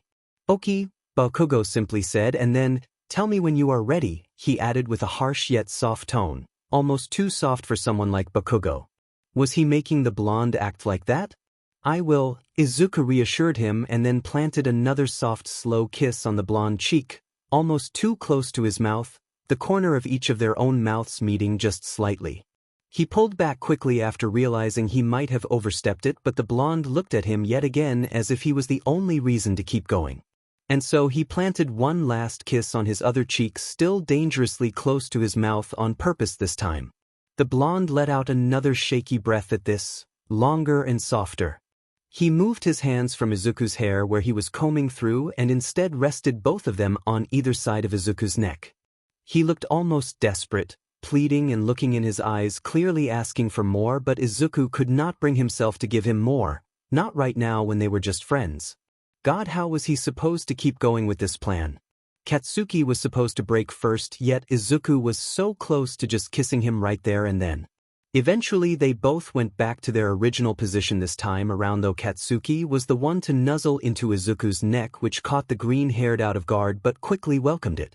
Katsuki kissed Izuku's neck back. Unlike Izuku's kisses, Katsuki's were fiercely warm and filled with determination, almost too rough, but Izuku liked that, like the way Katsuki's personality reflected in them. Since Izuku wasn't giving Katsuki what he wanted, Katsuki took it upon himself to grant his own wishes as always. He kissed Izuku's neck, once, twice, and another time and one more. Some were softer than the other, some lasted longer, but all of them were filled with love. He got bolder with them as he went and eventually started skiing at Izuku's skin, biting him, kissing him softly afterwards. He continued kissing him down his collarbone closer to his face, and all that Izuku could do was sing Katsuki's name softly. He would let out little sounds, and that would only make Katsuki kiss him more and harder and then softer again, and oh! Izuku was feeling guilty for letting him continue, yet he couldn't tell him to stop. Izuku gasped and tilted his head back and wondered how he could feel so many things just by a few kisses. He almost felt childish, so innocent, but he still allowed himself to enjoy it regardless. The kisses were found to be filling Izuku's skin everywhere but his mouth, because none of them were brave enough to cross that line yet, because that for some reason meant they would have to acknowledge each other's feelings. Eventually both of them would fall asleep, finding their way to their original position, and the next day when Katsuki would wake Izuku up, he would be somehow ashamed of all the marks he had left on the green-haired, apologizing without doing so by stealing Mina's makeup and helping him cover them up. Izuku found that cute. He also found out Katsuki was almost like a vampire, cause God, that boy bit him so hard he almost got blood out of him. It hurted like hell, not that Izuku didn't like it. He ended up telling Katsuki about his dream while they fixed his neck. It was so casually, as if they had done this 100 times before, it felt natural. He told him about the old version and the new version of the dream, where it almost seemed like he lost the blonde, like he had died in the sea of people. The blonde heard him and consoled him about it, but not even he seemed sure that the dream was just a dream, because thanks to their lifestyle that could always be their future. He was trying his best not to break before Kaken did, but he also couldn't help but to fantasize about what would happen when the blonde confessed. He was scared about that hypothetical scenario because he wasn't so sure what he would do if that happened. I mean, of course he loved Kaken, but they were kind of in the middle of a war and he couldn't risk either of them getting distracted, and more importantly, he couldn't risk losing Bakugo when he just had him. If they dated, that would make Kaken a very big target most likely, and Izuku couldn't stand that. He needed to protect him every way he could. But for now Izuku let himself indulge in the fantasy, and he let himself indulge even more in all the time they were spending together. He still felt guilty when doing so. Almost. his guilt did seem to magically disappear when he would get the chance to reach out and comb his hand through Katsuki's hair when they were sitting next to each other and see how his expression melted for a few seconds and they got so flustered and seemingly angry for the next minute or so yet never told Izuku to stop.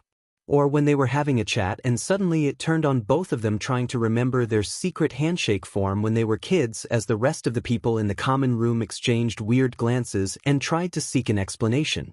It was sweet having these inside jokes with Katsuki again.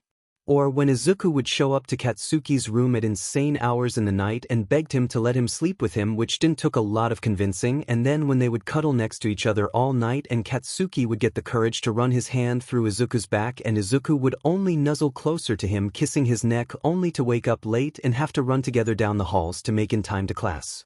Or their countless of not-so-sleepy nights when they would spend hours talking to each other about every single thing. All Might, their childhood, schoolwork, the war, Izuku's time alone and how they both felt, any new comic releases or literally anything. Or when those nights turned into baking sessions where both of them would go to the kitchen and bake an insane amount of desserts for their classmates. Brownies, chocolate chip cookies, cinnamon rolls.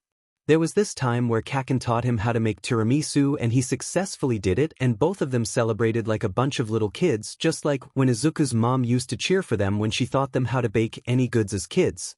The way Kaken praised him that night felt amazing. And after a while of them having these randomly nightly baking sessions Izuku found out that Kaken loved the way he would let a little high-pitched pleased sound and tilted his head back a bit closing his eyes as he did whenever he tried anything the blonde did and praise him after doing so by saying stuff like, "So good Kaken," dragging the O's of the "so" long enough. It would get Kaken so flustered and shy for some reason and sometimes he would even hug the green-haired boy by the waist afterwards so softly in the dimmed light of the kitchen so he made sure to do it more often but scarcely enough so the blonde wouldn't suspect anything. Doing it would raise Izuku's heart rate. It felt like he was running away from the law or like he was playing with fire yet it was so worth it if it meant getting such a reaction out of Kaken. But his guilt seemed to disappear even more so when he started to see that Kaken did not only let him hang out with him or accepted the closeness more but when the blonde would seek this closeness too. He had seemed to grow more confident in the relationship too. Sneakily holding Izuku's hand while they were laying down or going over some notes and hugging him all the time when they were alone. Izuku loved it but he loved it even more because regardless of the softness the blonde had acquired he was still his unapologetical self. He has been since they were little and his personality was still there but he has also learned how to let himself feel other stuff and flow with them. Yet again he still couldn't shake the feeling of making him a target if they started dating. He couldn't stand the feeling of putting Kaken in danger for such a selfish reason as liking him. Regardless, everything was driving Izuku mad and he hoped it was driving Katsuki just as mad because he needed to know if it meant something to the blonde just like it meant to him. He didn't know if he could continue if it didn't mean something back. Katsuki was being driven mad by a certain green-haired boy. He couldn't help but to notice that thanks to the whole prank, if you could even call it that, he and Izuku had actually gotten closer. He couldn't help but to notice that every time he was anywhere near Izuku his heart felt like it was racing by the second and suddenly he was aware of his every single move. For God's sake he had kissed that boy everywhere in his body, almost everywhere, but his mouth and left marks all over him. He couldn't contain himself once he saw how Izuku had let him, once he heard his name out of the boy's lips sing like a hymn. He had been thinking about that for ages, the way it made him feel and stopped him from sleeping. Why did it make him feel like it did? Why had he done it in the first place? Every question was killing him slowly from the inside. It felt as if he was going to explode. Everything he and Izuku had shared was killing him in fact. Every single hold and interaction and the way they always ended up alone together. But the kisses especially were having a toll on him. It almost felt as if his own brain was betraying him, making fun of him. He didn't know why his heart did all that. He probably should have talked about it with Kirishima or something to figure it out. It was a liking he had for the green boy that made him so giggly he knew that, but could it be romantic rather than just pure admiration? He hadn't even considered that until Izuku himself brought it up when they talked in the kitchen about Shoto's whiteboard but now that it was a possibility laying in front of him it didn't seem so bad. And then after Izuku started to get closer to Bakugo in every single way, that possibility started to ring in his ears like a good DMNB. The idea of it being just a simple formed thought haunted Bakugo's every single move and interaction for the past few days. Would Izuku think the same? Gosh, why was feeling all of this made him feel so weird and cringe? He needed help, but not Kirishima's. Okay, well, maybe Kirishima could help, but he needed the help of an expert. He needed Mina's help. And so now that's why he found himself in front of her door at 9 p.m. on a Monday night. Katsuki was stranded in front of the door debating whether he should actually knock or not. Maybe he was overreacting and this newfound feeling was just old nostalgia about this friendship and excitement about rekindling the friendship he ruined. But no matter how hard he tried to talk himself out of these feelings, rolling and tossing on his bed at night unable to sleep because of them, he knew those were all lies and he needed help on how to handle these feelings that were so strange to him before he exploded and did something he regretted, like shouting at Izuku. Yet again Bakugo sekid at asking for help, so just getting the courage to even get to the door was embarrassingly a lot for him, but he couldn't back out now. He was doing this for Izuku. And maybe a little bit for himself too. When he finally had the courage to knock on the door, it opened before he could even put his hand on the handle, but it wasn't the pink-haired girl that suddenly stranded in front of him. A silence met both parts until one of them was brave enough to speak. "Bakubro," Kirishima said, looking at him. Eyebrows frowned and puzzled expressions filled every inch of his face. "Wow, are you okay? You look kind of well off." He himself hadn't realized, but his hands were visibly shaking, still in the air with the intentions of grabbing that doorknob, and once he realized, he quickly put them to his side, cleaning his sweat off on the side of his pants. He felt cold, which, because of the constant heat that he had to emit because of his quirk, was a rare occurrence for him. He felt nauseous. Was he about to throw up? Kirishima quickly took him by his waist and dragged him to sit beside Mina on her bed, who, after seeing the state in which Bakugo was, quickly made space for him. God, this was an overreaction for such a stupid feeling. Loving someone was supposed to be magical, but when the person you suddenly realized you had feelings for is also the one you have been haunting constantly since you were kids, it feels as if the love you have for them is underserved. It becomes something you trapped yourself in, knowing the feelings won't be reciprocated but not being able to let go, not even for the sake of the person you love. You can watch them from the sidelines, you watch them grow and flourish, staying behind so your feelings don't get in the way of their life, regardless if they get in the way of yours. But there was no good in dwelling on these feelings in the comfort of his mind. He knew he needed a second opinion, or even third, now that Kirishima was here.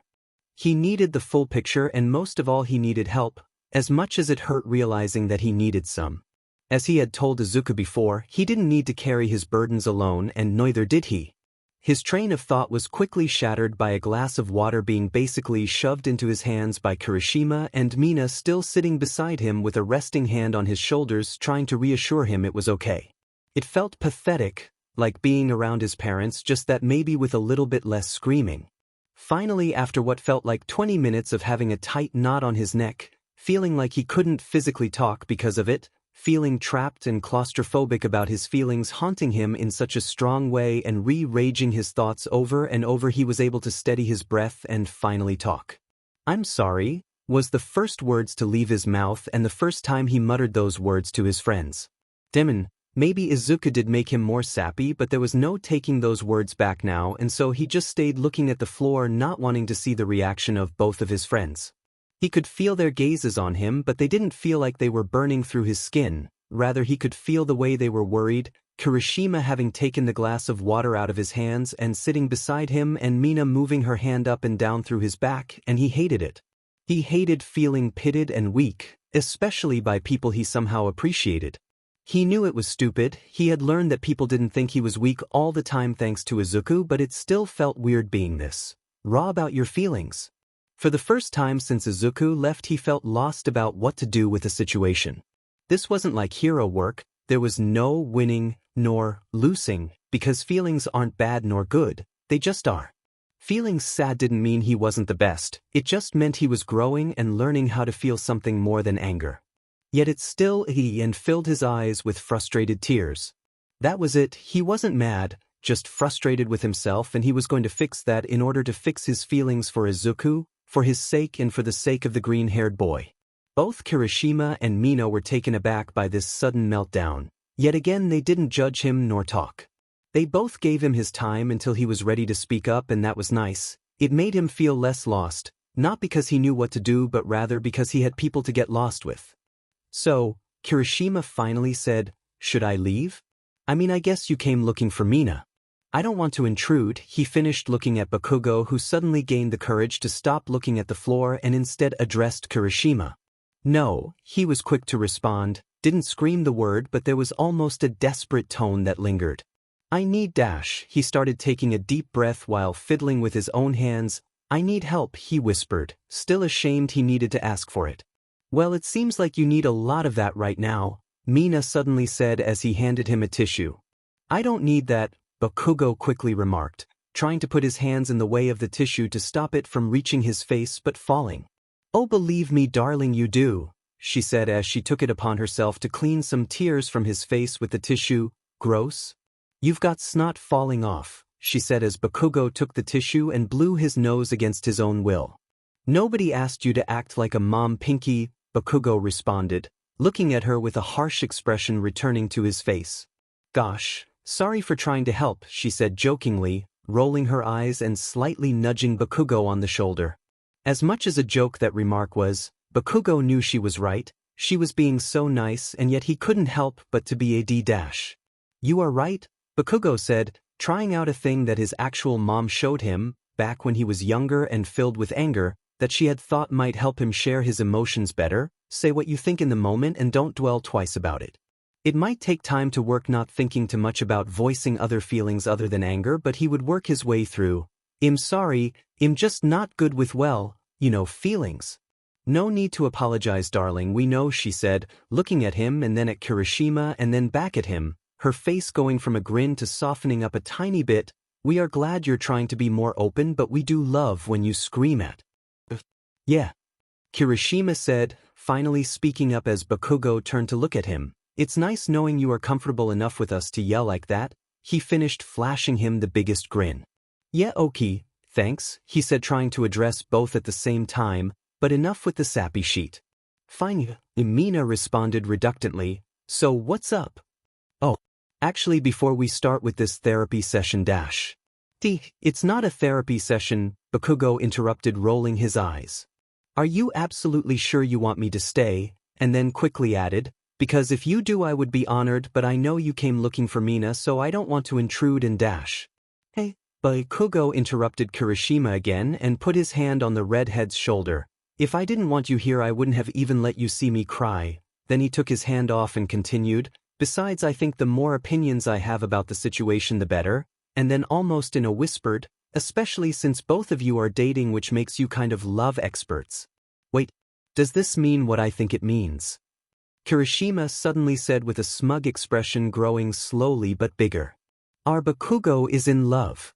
Mina continued, putting an arm around Bakugo and leaning onto him in a dramatic way to emphasize her sentence. "I wouldn't say I'm in love," he said while pushing Mina away, which was a lie since he was absolutely head over heels for having Deku, and it made him so frustrated just thinking about the fact that the green-haired boy hadn't even done anything, yet he made him feel so much. "But," he continued, "I do kind of, maybe, like someone." Then taking another breath and thinking about the way Izuku kissed his neck and he kissed him back, added, "And I don't know how to handle feeling this way. I mean, I have never felt this way before, so I don't even know if it's actually love." He ended on a quiet note. "Okay. Well, lucky enough for you I'm the love expert," Mina quickly added, "but I will need you to tell me more about this crush though," to which Katsuki rolled his eyes. Maybe he wasn't ready to talk about how the dumbass made him feel. "Wait, before we start, can we know who the unlucky girl is?" Kirishima said teasingly. Right, of course he had forgotten about this minor, not too minor, detail. If he was going to talk about Izuku, he was going to have to talk about how he liked boys. It's not like he never thought about it before, the liking boys thing, but he had never really liked anyone before like this. He was aware of how he never really liked any woman, not even celebrities or things like that, but it also wasn't like he had never really put the thought into liking someone that much. In fact, he didn't even know how liking someone actually felt, therefore he was here asking for help.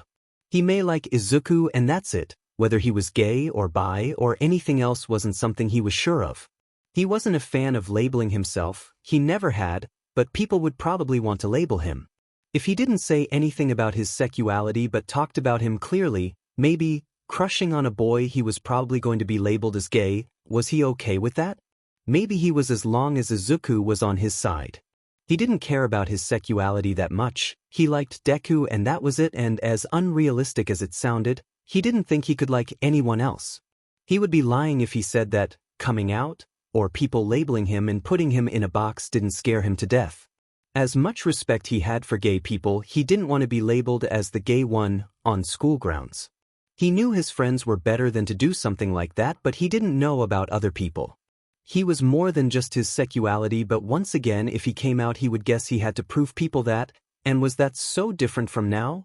He had to constantly prove to people he was more than just a cool quirk and that he had to work hard to be able to develop his quirk so it was as powerful as it seemed. In the end it did matter, his sexuality would become a big part of who he was just as his quirk had. He didn't want to label himself just yet, but if other people did he would try to ignore them. First he'll try to figure out this crush thing and then his sexuality. He may be doing things backwards, but when did he ever conform with society? It's actually a boy, he finally said, not in a whisper this time because he wasn't ashamed of this part of him and he knew his friends wouldn't shame him for it either, and no, you can't know who he is, he finished, face facing the ground and hands fidgeting with the seam of his pants. Okay, maybe he wasn't so confident. Oh, Kirishima said, sorry for assuming bro, my bad, he added with an enthusiastic tone, almost too enthusiastic, that for some reason made Katsuki feel safe and relieved. Yeah, whatever, he said and then added just in case now looking at him, I don't want to hear any, we are proud of you bullshit Oki. He quickly eyed both of them to get his message through. Got it bro, Kirishima said, but still thanks for telling us, and when he saw Bakugo glaring at him he continued, sorry Oki? You are my friend in the end, and saying something like that especially for someone as emotionally constipated as you probably takes courage. Bakugo nudges his shoulder at the last part. As much as he hated feeling pitted and shit for things like this one, he had to remind himself he was in fact not being pitted, he was just being reassured, yet it made him remember why he never really talks about personal stuff. Whatever, it was too late to back off now. For the record, Mina finally said, I'm also thankful you told us, she said with a grin on her face, but can I ask questions though? Before we actually start talking about the crush thing. Here it comes, the labeling and asking what he was. It was fine, he was prepared, okay he really wasn't, but he'll have to learn to be just now. He thought for a second whether he actually wanted to be interrogated. You have 2 questions, he finally landed on, looking at Mina, use them wisely. Can I also have 2 questions? Kirishima intervened, looking wishful, hands positioned like he was praying, basically begging for Bakugo to give him the chance to ask questions too. And oh, he said back, you get 2 questions between the both of you, 1 question for each. He may have just been doing that to mess with them, but he really wanted to talk about Izuku too, so he wanted to get this over with already. Okay, let me think, Mina said first, are we allowed to tell others about you? Liking dudes? She finished looking at him. Okay, not the question he expected, but he was glad Mina thought about it. He wouldn't be mad if people found out, but he rather kept it hidden until he was sure about his exact sexuality to avoid as many questions as possible. No, he answered, no further explanation needed. If they wanted to know why, they'll have to use their other question. Okay, my turn, Kirishima said, so obviously you don't have to answer dash. Just spit it out, shitty hair dash. What's your sexuality? He paused for a second and then continued, do you only like boys or do you also like girls? I don't know, he simply said, and then when the 2 of them kept looking at him confused he added, look, I never really considered the fact that I was crushing on a boy, I just did okay? Still trying to figure out if I like other things, deep breath in and then out, so stop asking about it. Got it bro, Kirishima answered, and Bakugo realized how respectful his friends actually are. No matter how much of an a-hole they pretend to be, they still respect him in the end. There was a bit of silence while Bakugo tried to gain courage to continue this conversation, to break the ice and finally talk about the thing he came here for, but yet again for some reason his throat felt like it was closing up again, making him unable to talk. He felt his skiing itching and burning up. Lucky for him, his friends knew him a little bit too well, so he was given the grace to not be the one to talk first. So, Mina started, "You have a crush." She continued, putting her arm around Katsuki once again, tense mood all forgotten, and she looked like a woman with a plan. She looked so sure of herself, finally being in her element. Love. Such an unlucky boy, Kirishima adds, putting the back of his hand on his forehead to appear more dramatic. Bakugo nudges him quickly, and then he finally feels his throat less weird and says, "Yeah," breath in and out as he goes back to looking to the floor. I never felt this way, so I wouldn't know." "How does it feel, liking this guy?" Mina questioned in the softest tone. Bakugo had to remind himself that she was not going to make fun of him or look down at him for feeling this way when she literally had a boyfriend yet. "Cringe and claustrophobic," he said bluntly, and he felt Mina kick him in the foot with her own. "Sorry Dmed, I don't know. It feels nice."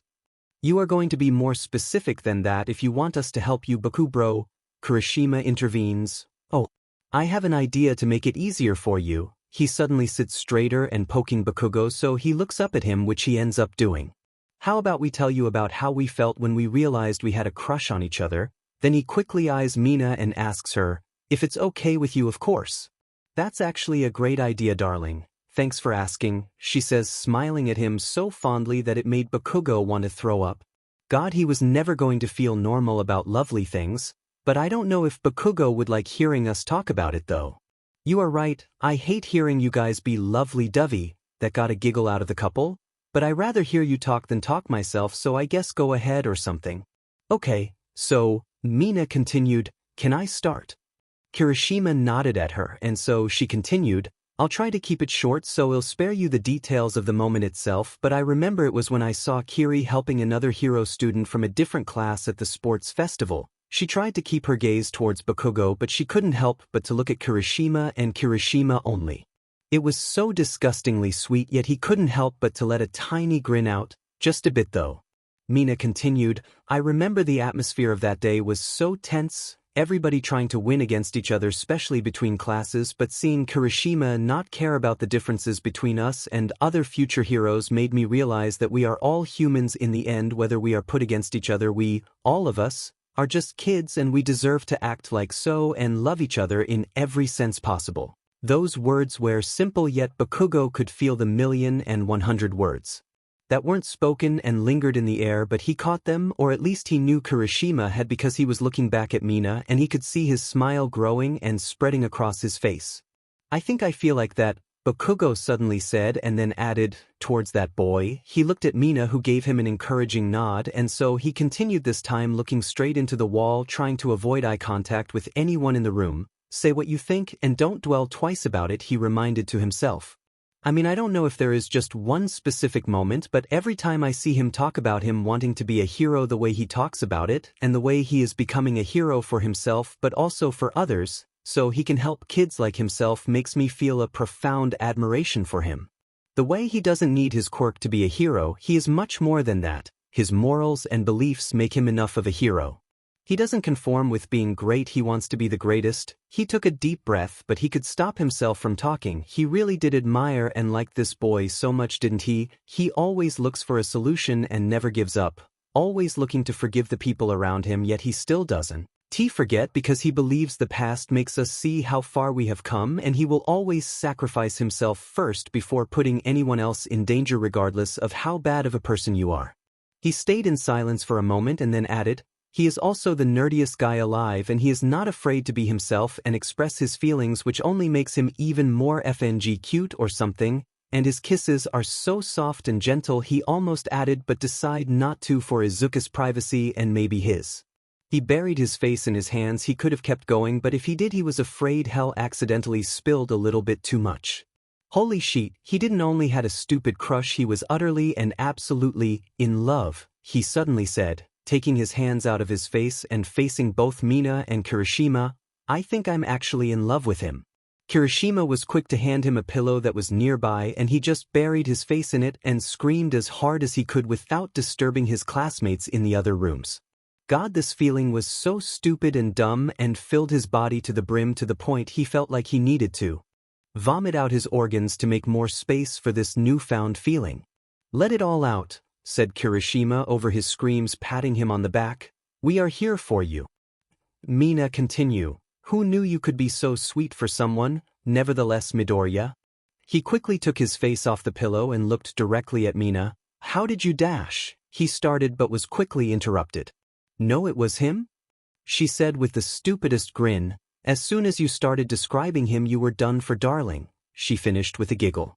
"Yeah dude," Kirishima added, supporting his girlfriend. "You literally said he was the nerdiest guy," he said, making quotation marks with his hands. "You kind of gave yourself away with that one," he finished, flashing a smile at him when he realized Bakugo stopped glaring at Mina only to glare at the redhead instead. "Also," Mina added quickly, "do you remember that one time that we got drunk together?" "Not really," Bakugo responded hesitantly. "Of course you don't," Mina said, rolling her eyes. "You take alcohol so bad," she added. "But anyway, that's not the point. That night you may have said a thing or two about Midoriya, mainly about how you thought he was so cute." Mina giggled at the end and was joined by Kirishima, who thankfully updated to not tease Bakugo no more, as the blonde sulked in embarrassment. "But even before that I had my suspicions." "Oh my god, am I that obvious?" he said, burying his face once again in the pillow, just without screaming this time. "Not really dude, I mean I didn't realize you liked someone until you started talking about it just now," Kirishima said, resting his hand on Bakugo's back once again and dragging it up and down, attempting to comfort him. "But you know Mina, she is the love expert, so I guess she was bound to know. Honestly, after what you told us, you should just go and tell the same to Midoriya. Believe me, he would be head over heels for you after a confession like that," Mina began, her smile as big as a half-filled moon. "I can't just do that," he said, his word being all muffled since his face was still on the pillow. "I mean I could," he said, sitting up, "but it's not that easy. I literally just apologized to him for years of being id-dash." His gaze found to be once again puncturing the wall. He was right. No matter how much he loved the green-haired boy, he couldn't confess himself, at least not yet. That would be selfish of him. Izuku deserves a break from his half-but-bullshit personality. Regardless of how much he meant that apology and the fact that he was willing to do anything in his power to show Izuku that he was changing for good, not only with him but with his friends and family, it wasn't enough. He could try, but that didn't mean Izuku had to forgive him, even though he stated he already did. But Bakugo still thought that was too soon. His apology had caught Izuku in a moment of vulnerability, so of course he had accepted, but he wouldn't be surprised if Izuku ever thought twice and decided it was for the best to maybe take time to think about it. In fact, he was almost wishing Izuku would tell him that Izuku deserved to be mean to him for a change, but he knew that wasn't in his nature. Sure, he could be cocky sometimes, hell, even imprudent, but never mean. He wished Izuku would be an absolute a-hole to him, so maybe that way he could forgive himself the way the freckled boy had forgiven him long ago. He was yearning to be threatened the way he once threatened people, but he knew Izuku would never fall so low as he had once fallen. "You got a point," Kirishima said, intervened Bakugo's train of thought. "But Izuku did accept your apology, now I know, but he did forgive you in the end, and I think that's what matters." "You know what?" Mina suddenly said. "Bakugo is right." "Mina what dash?" Kirishima tried, but his voice only got muffled by Mina's. "Izuku didn't have to accept your apology, but he did," she continued as if she could read Bakugo's mind, which Bakugo was sure she probably could, "and I'm pretty sure that if he had regretted taking it he would have said or do things to show it, and I don't know if you haven't noticed, because you are literally a dumbass. You are literally the only person aside from his mom he looked comfortable enough being with after his whole escaped." And before Bakugo could say something else, she added, "Izuku didn't actually forgive you. He would have said something just like he told us to stop the physical contact for a while and to stop asking him so many questions about his vigilante era. If there is something Izuku isn't is a coward." Mina then put her hand on Bakugo's shoulder and got closer to his face as her face scrunched into a frown. "If you don't go and tell every little sweet thing you told us about Izuku to his face and bring his old self back, I will tell him myself," she finished. "Jeesh, Pinky, what happened to being all nice and sweet?" Bakugo said, slightly taken back as his eyebrows popped up in fear and he tried to take a little bit of distance in between them. "Oh, I'm still am, and I am also still proud you told us everything you just did." It probably took a lot of courage, she said, putting her hand back into her lap and making a distance between him and Bakugo again. But after I realized this is Izuku we are talking about, believe me, I am 100% sure he won't say no, she finished with a smile. Yeah, right, Bakugo said, rolling his eyes. How would you know, huh? Bakugo, Kirishima suddenly intervened.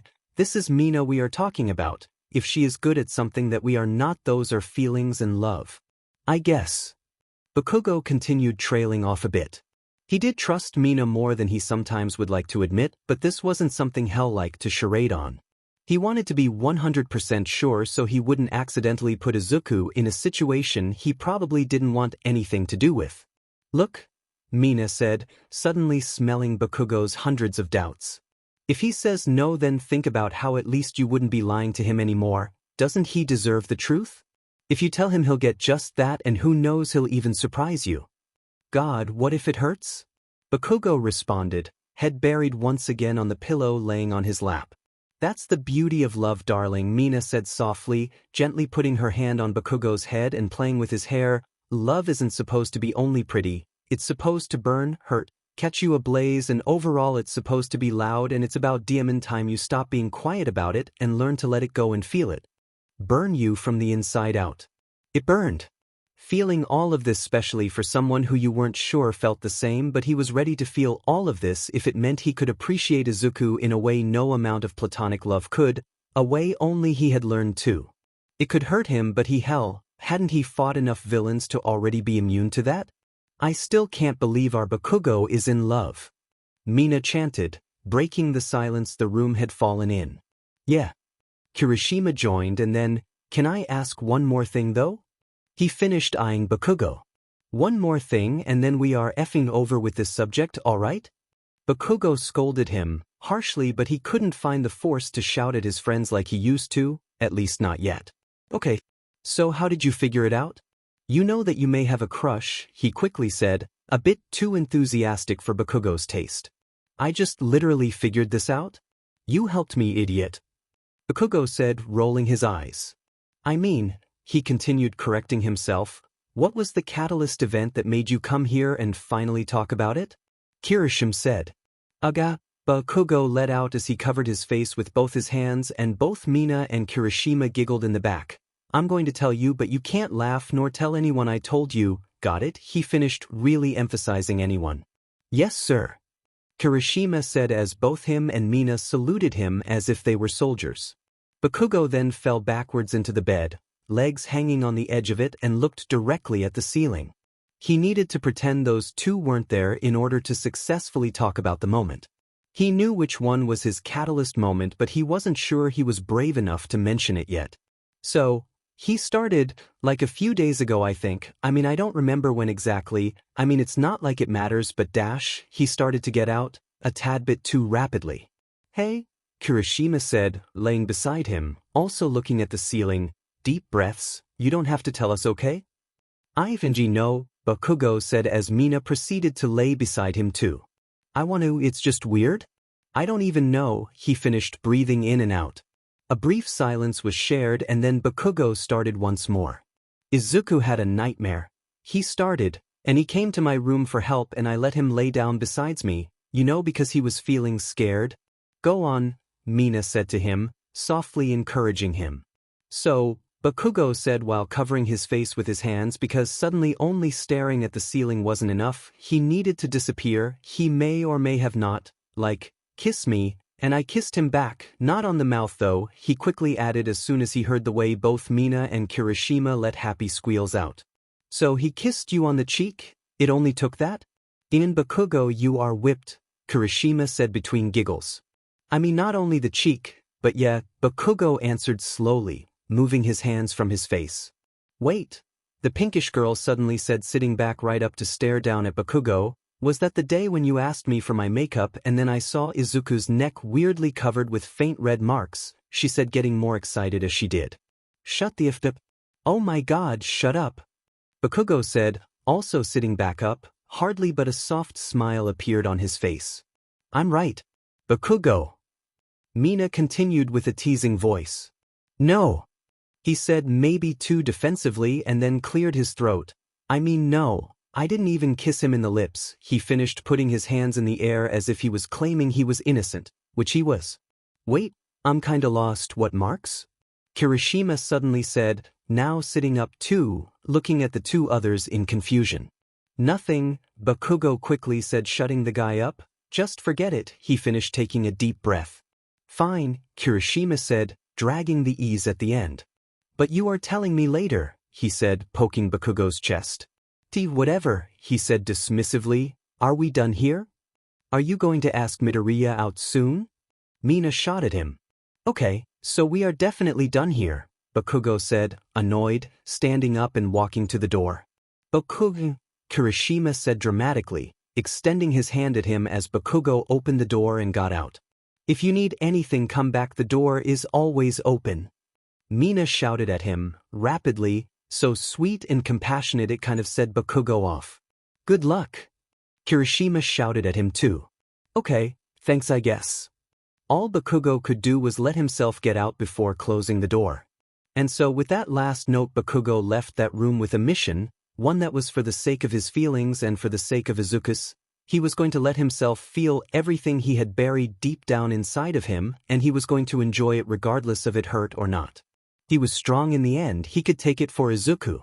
As he left the room, he could hear Kirishima and Mina bickering about how Kirishima wasn't able to tell his story about falling for Mina, and he couldn't help but to smile, hoping, wishing, that next time a lovely bicker like that was lost in the air, it would be his and Izuku's.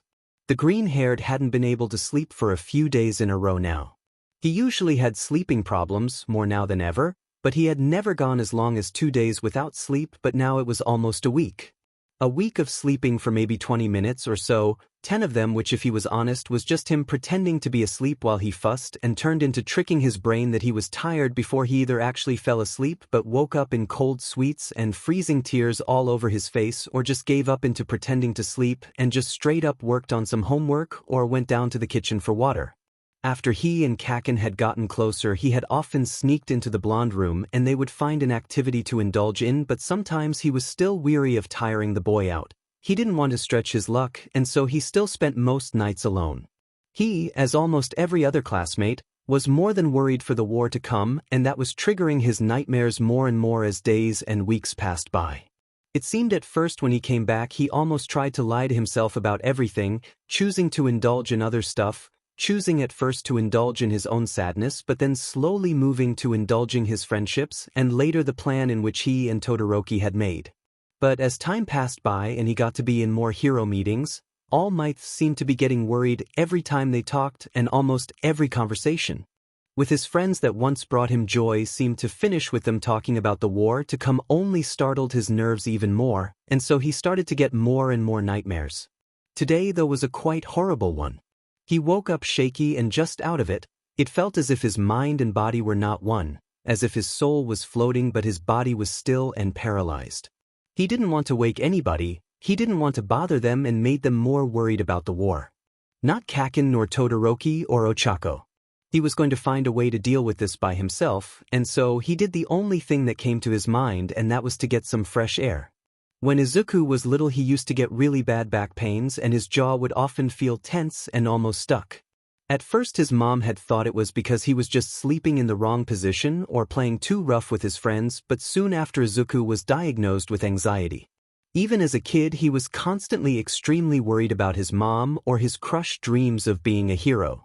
It was explained to him that his constant pain was caused by his constant worries and overthinking. He was given some medication that did help, but what helped him too, his mom had discovered, was simply getting fresh air. Looking at the stars, breathing his surroundings in and feeling the fresh freeze on his skin made this aching feeling stop for a while. Of course it wasn't as relieving as the pills, but it was somehow close, more natural.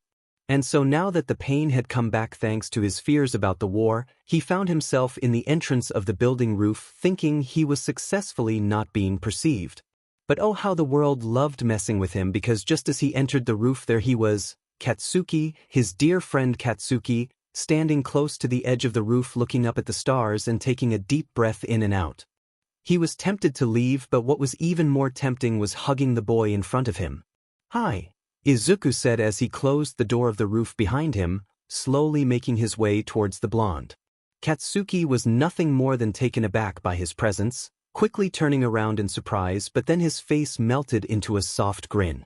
"Hi," he answered as he turned once more to look at the scenery in front of him, and Izuku reached his side and was stranded beside him doing the same motion. "Couldn't sleep?" the blonde asked Izuku as soon as he settled by his side. "No," Izuku responded as he rocked in his heels slowly back and forth. "I supposed you couldn't either?" he questioned, stopping his last motion. "You would be supposing, right?" Katsuki answered him. "I had a talk with All Might yesterday, so I guess it shook me up a bit," he simply said, eyes never leaving the view.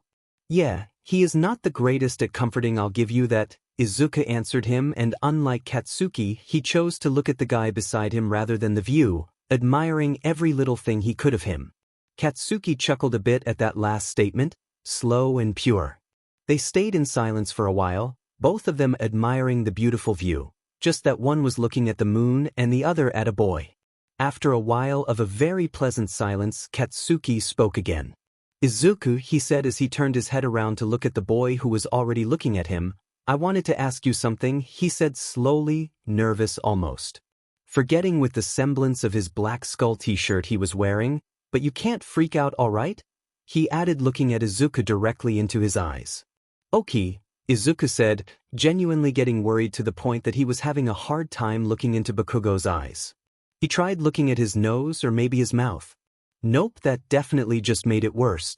"Remember," Katsuki continued, turning to look once again at the moon while Izuku still had his yes lock on him, "when you told me about your dream in which where you know I kind of, well," he looked once again at the green-haired and made an expression as if he was cutting his head of indicating dead, indicating that he had died on the dream. "Kaken," Izuku said seriously, "don't joke about it, it's not funny," he finished crossing his arms. Katsuki tried thinking about debating Izuku but soon found out it was probably going to be worthless. Anyway, he eventually landed on, "I wanted to ask you that, well, in case that you know your dream comes true." He started looking at the floor now. "Katsuki Izuku said, freaking out a bit.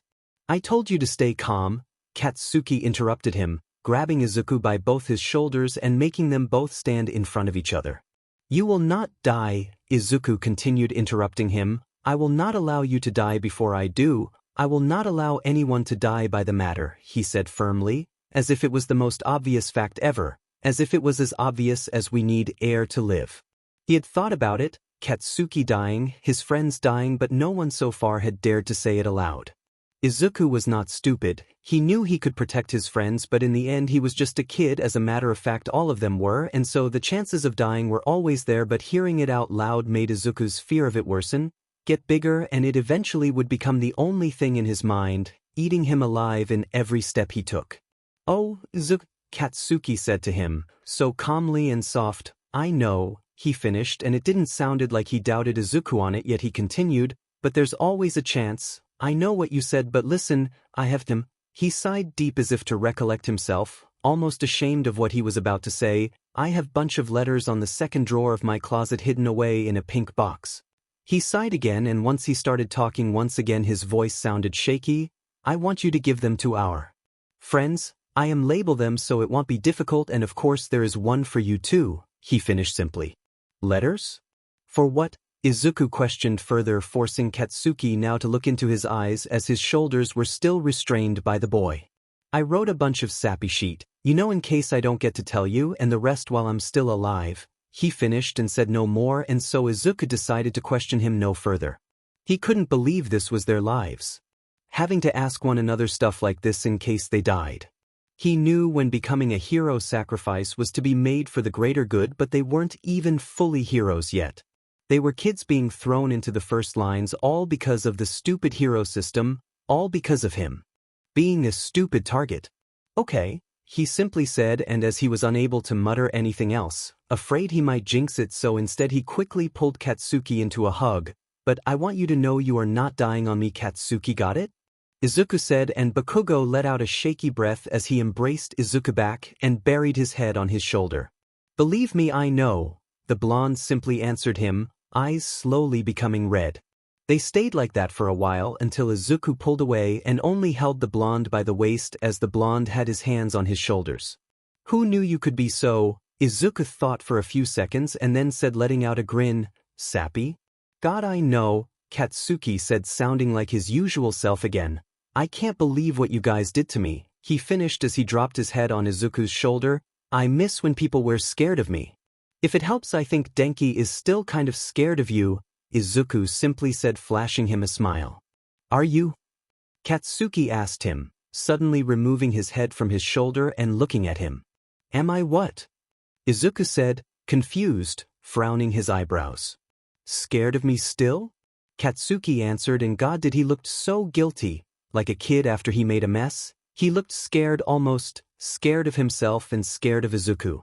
"No," Izuku said truthfully, "I once was," he added, and then, "but I always hoped knew that you could change, and I guess that worked." He finished, looking at Katsuki as if he was an art piece that took years and then some to finally finish, to finally be able to fully understand the meaning of. "Teach, I'm still very much an a-hole," Katsuki rolled his eyes. "Maybe," Izuku said, "but now you are a sappy one," he finished, laughing and holding Bakugo closer.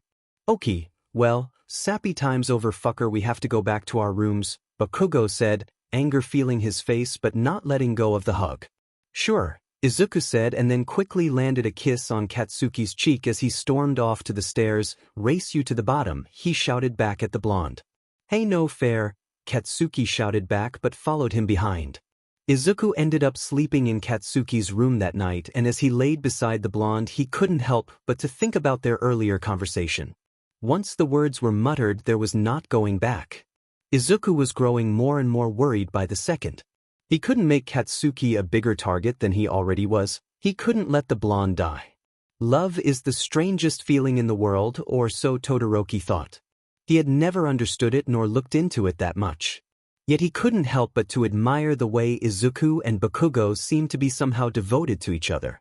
They were kind of quiet about it, yet they really didn't need to be loud or scream it at the top of their lungs, because just by the way they stared at each other, Todoroki could see the love radiating off them. He just hoped neither of them ruined this. Because he cared about the PF course, but also maybe because it was kind of entertaining for him seeing Bakugo get all weird and flustered, just a tiny bit. "Izuku," Katsuki said, looking at Midoriya. They were both hanging together in Izuku's room. As better as Izuku was getting, he, for some reason, still stayed in his room a lot. More often than not, Katsuki found himself knocking at that stupid door to hang out with him.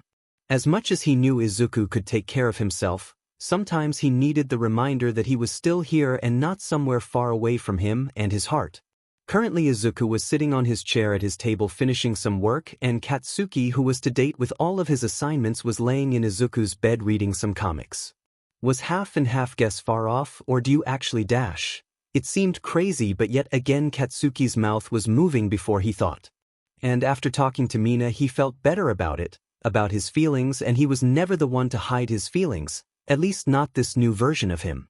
He wanted to make sure that he'll never have to hide anything around Izuku again, even though he knew there was a chance of ruining this friendship, what they had going. But if Izuku said no, he'll simply have another way to show he could change by giving Izuku his time and space no matter how much it hurted. And so he continued, "Do you like me?" Maybe that sounded a little bit selfish, but what's done is done. Izuku suddenly turned his chair around to look at him, his eyes wide, but a soft smile grew, slowly taking over his face, yet Katsuki seemed to not be able to read his exact thoughts. Or maybe he was just avoiding doing so in fear of it not being what he wanted. "Why do you ask?" he responded, raising his eyebrows and not breaking eye contact with Katsuki. Suddenly every single thought Katsuki once had was lost in space. Izuku was going to be the death of him. "I asked first," Katsuki simply said. Hopefully his sweat wasn't so noticeable. "Fine," Izuku said, and then with a defiant smirk growing on his face responded, "What if I told you I do?" "What then?" he said, almost as a dare. "Then I would ask you on a date," Katsuki said, and then quickly added, "Of course that's only if you did like me." He tried to imitate Izuku's smirk but failed miserably. His face was probably betraying the hundreds of ways he was feeling nervous inside. "If that's what you would say," Izuku thought for a second, "then I would say to ask me that after the war is over," Izuku said, looking directly at Katsuki, but no matter how hard the freckled boy tried, his face betrayed the sad expression that invaded him as he said that last sentences. Yet no more words were stuttered and no more remarks were made. They both knew why Izuku had said that. It's not like Bakugo himself hadn't thought about it before, about what would happen if they got together now. He had literally told Izuku about the letters he wrote in case he died, which still baffled him that he had to do it because God, wasn't he just a kid? Bakugo knew Izuku inside out since they were kids, even though there was once a time he claimed not to, but now he couldn't hide it anymore. He didn't want to. He knew Izuku's selfless heroic personality wouldn't allow himself to get in a relationship when he barely accepted friendships now in fear of making them a target, but God, Bakugo hoped and prayed Izuku would be selfish for once, that he could be selfish for him. But once again he knew Izuku inside out. He knew the mannerism of his hands when he spoke about things he was passionate about. He memorized the placement of his freckles and knew he had more on his hands than on his face. He knew the way his thin smile lines were slowly disappearing since the last time he saw him, and he knew the way Izuku would sacrifice everything for everybody, including his own happiness.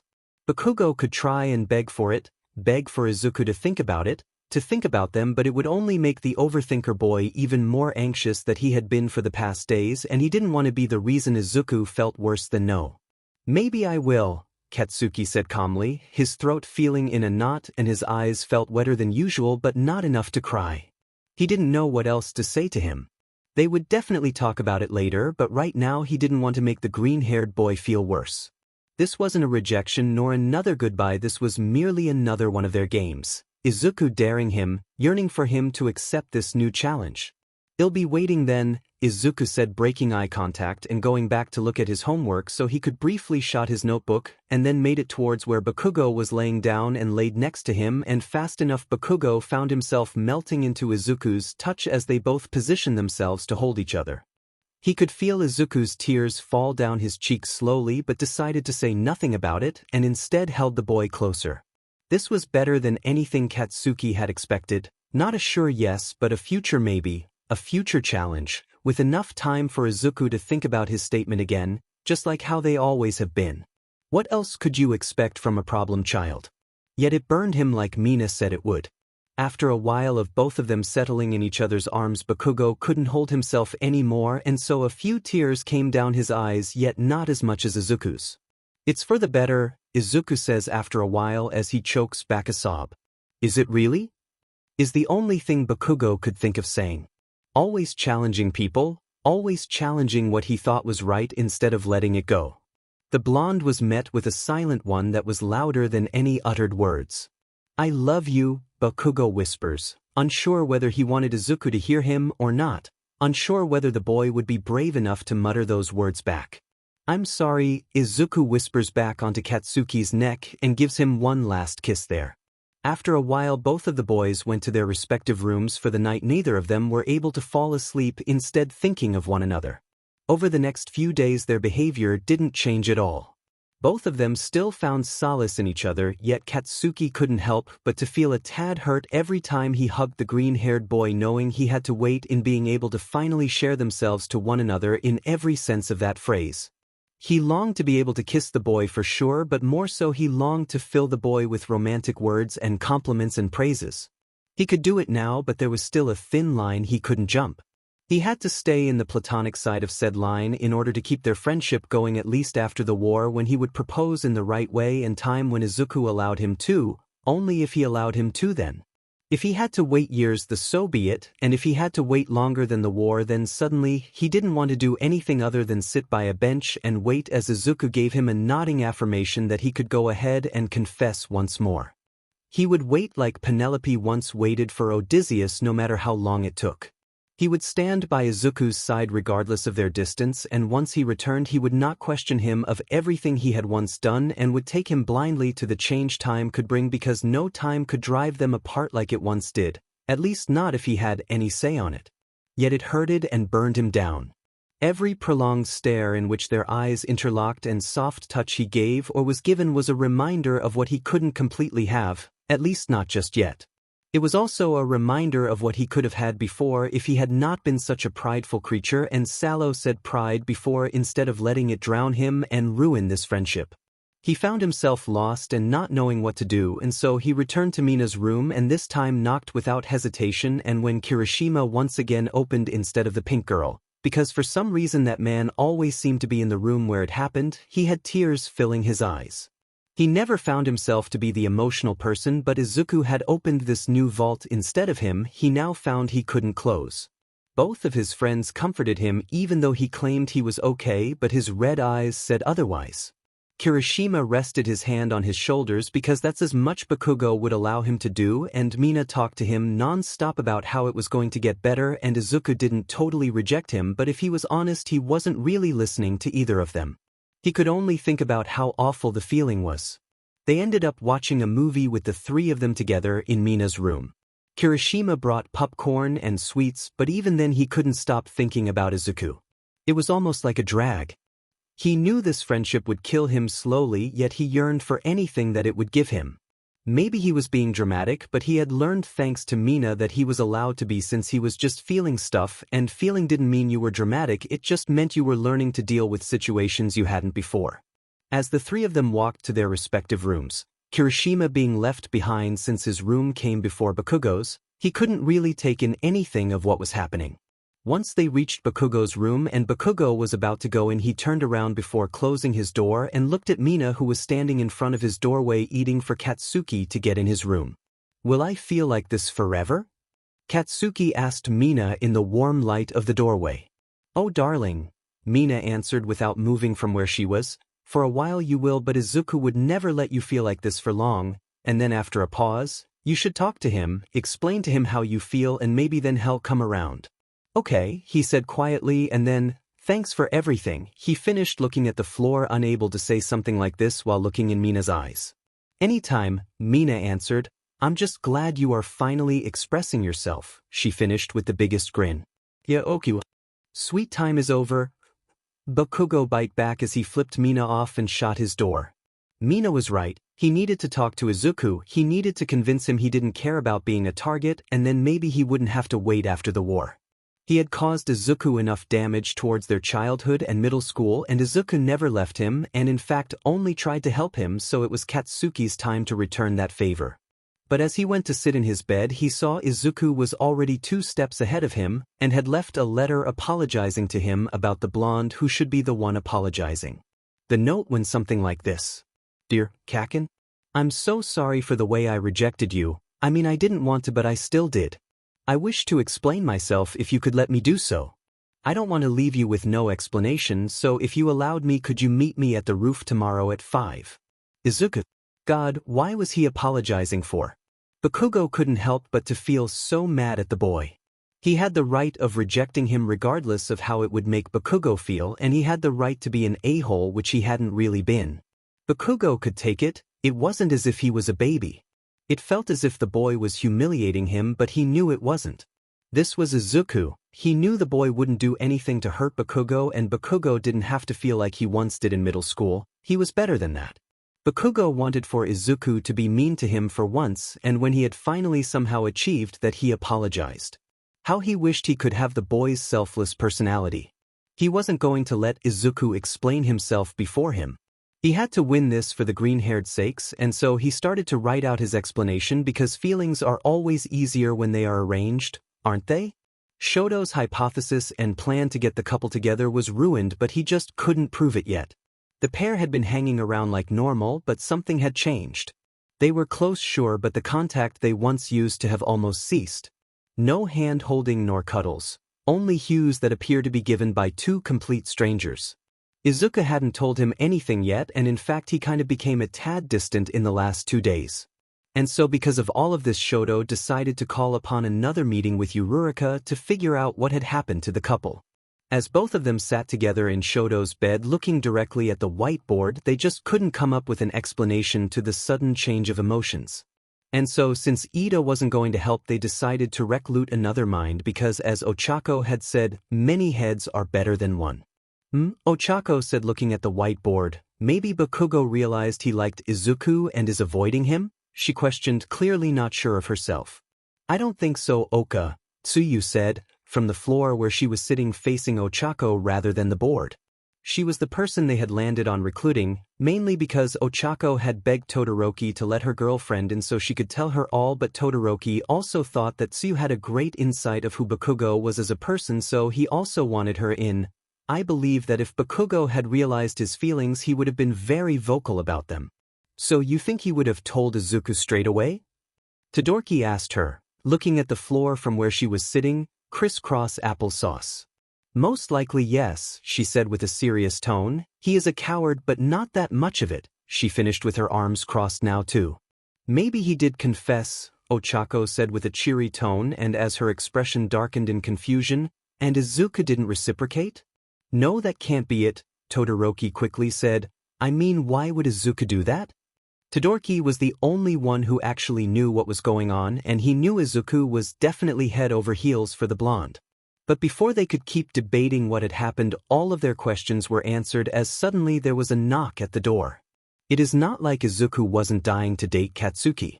It's not like he hadn't thought about holding his hand or going on dates or doing stupid sappy things, and it's not like he had created the whole prank thing and even made Shoto create this whole theory only for him to be able to spend more time with Kaken, but he couldn't ask Katsuki to date him right now. Not knowing that a war was about to happen and that both of them needed to focus on it, but knowing that Katsuki maybe, hypothetically, liked him back was enough to send him into a spiral, and so he needed to get some help even if it meant putting a stop to his and Todoroki's stupid prank. It felt stupid since he had thought about this moment for so long, yet when it hit him, he was suddenly stunned by it. He never thought about Bakugo actually liking him, let alone loving him. He felt the same way for the boy and he needed him so much, but loving him also meant putting him at risk. It meant making him a bigger target when he already was one, and it meant potential danger. He knew it was selfish of him to reject Bakugo like that after creating a whole plan so he could get closer, but God, he actually never thought he would get this far. He needed to talk to Bakugo and properly explain everything to him, explain why they couldn't be together even though he knew that Kaken already probably suspected why. Kaken wasn't dumb, but he was also a very resilient boy and got everything he wanted, and even though Izuku didn't want to assume, he thought Kaken was probably not dwelling with this well. Before heading to his final destination, he left a letter in Kaken's bed, and since the blonde had given Izuku an extra key to the lock he had put on his door, it wasn't difficult to do so. That letter contained a very short but needed apology and asked Bakugo to meet him later tomorrow so he could explain himself. He felt so guilty, yet it was the right thing to do. But before he talked to the blonde tomorrow about the subject they had been avoiding for a few days and pretended nothing had happened, he needed help to get his thoughts straight. After a while of walking through the corridors after leaving Kaken's room, Izuku suddenly found himself in front of Todoroki's room, knowing that both him and Ochako would probably be there talking about this plan only one of them thought was secret. He knocked 3 times in a row and then one more time after a pause. It was a secret code Todoroki had made him learn so he could know it was him. Open immediately.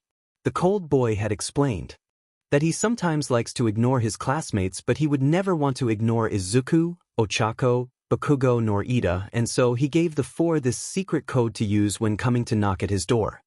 He waited a second and then, as expected, Todoroki was on the door and he let Izuku in so quickly Izuku almost couldn't register what was happening, but he suddenly saw Ochako sitting on Todoroki's bed and Tsuyu on the floor near her, looking at each other so fondly it made Izuku even more upset about what he had ruined with Kaken. He was so out of his mind he hadn't realized that Tsuyu shouldn't really be there, but he had no time to question. He wasn't crying nor panicking. He had a plan in hand and he needed help to execute, that's all. Izuku, Todoroki simply said as he put his hand on his shoulder from behind where he was coming from, closing the door. Are you all right? I fed up, Izuku said fast and worried, eyebrows frowned in and hand fiddling with one another.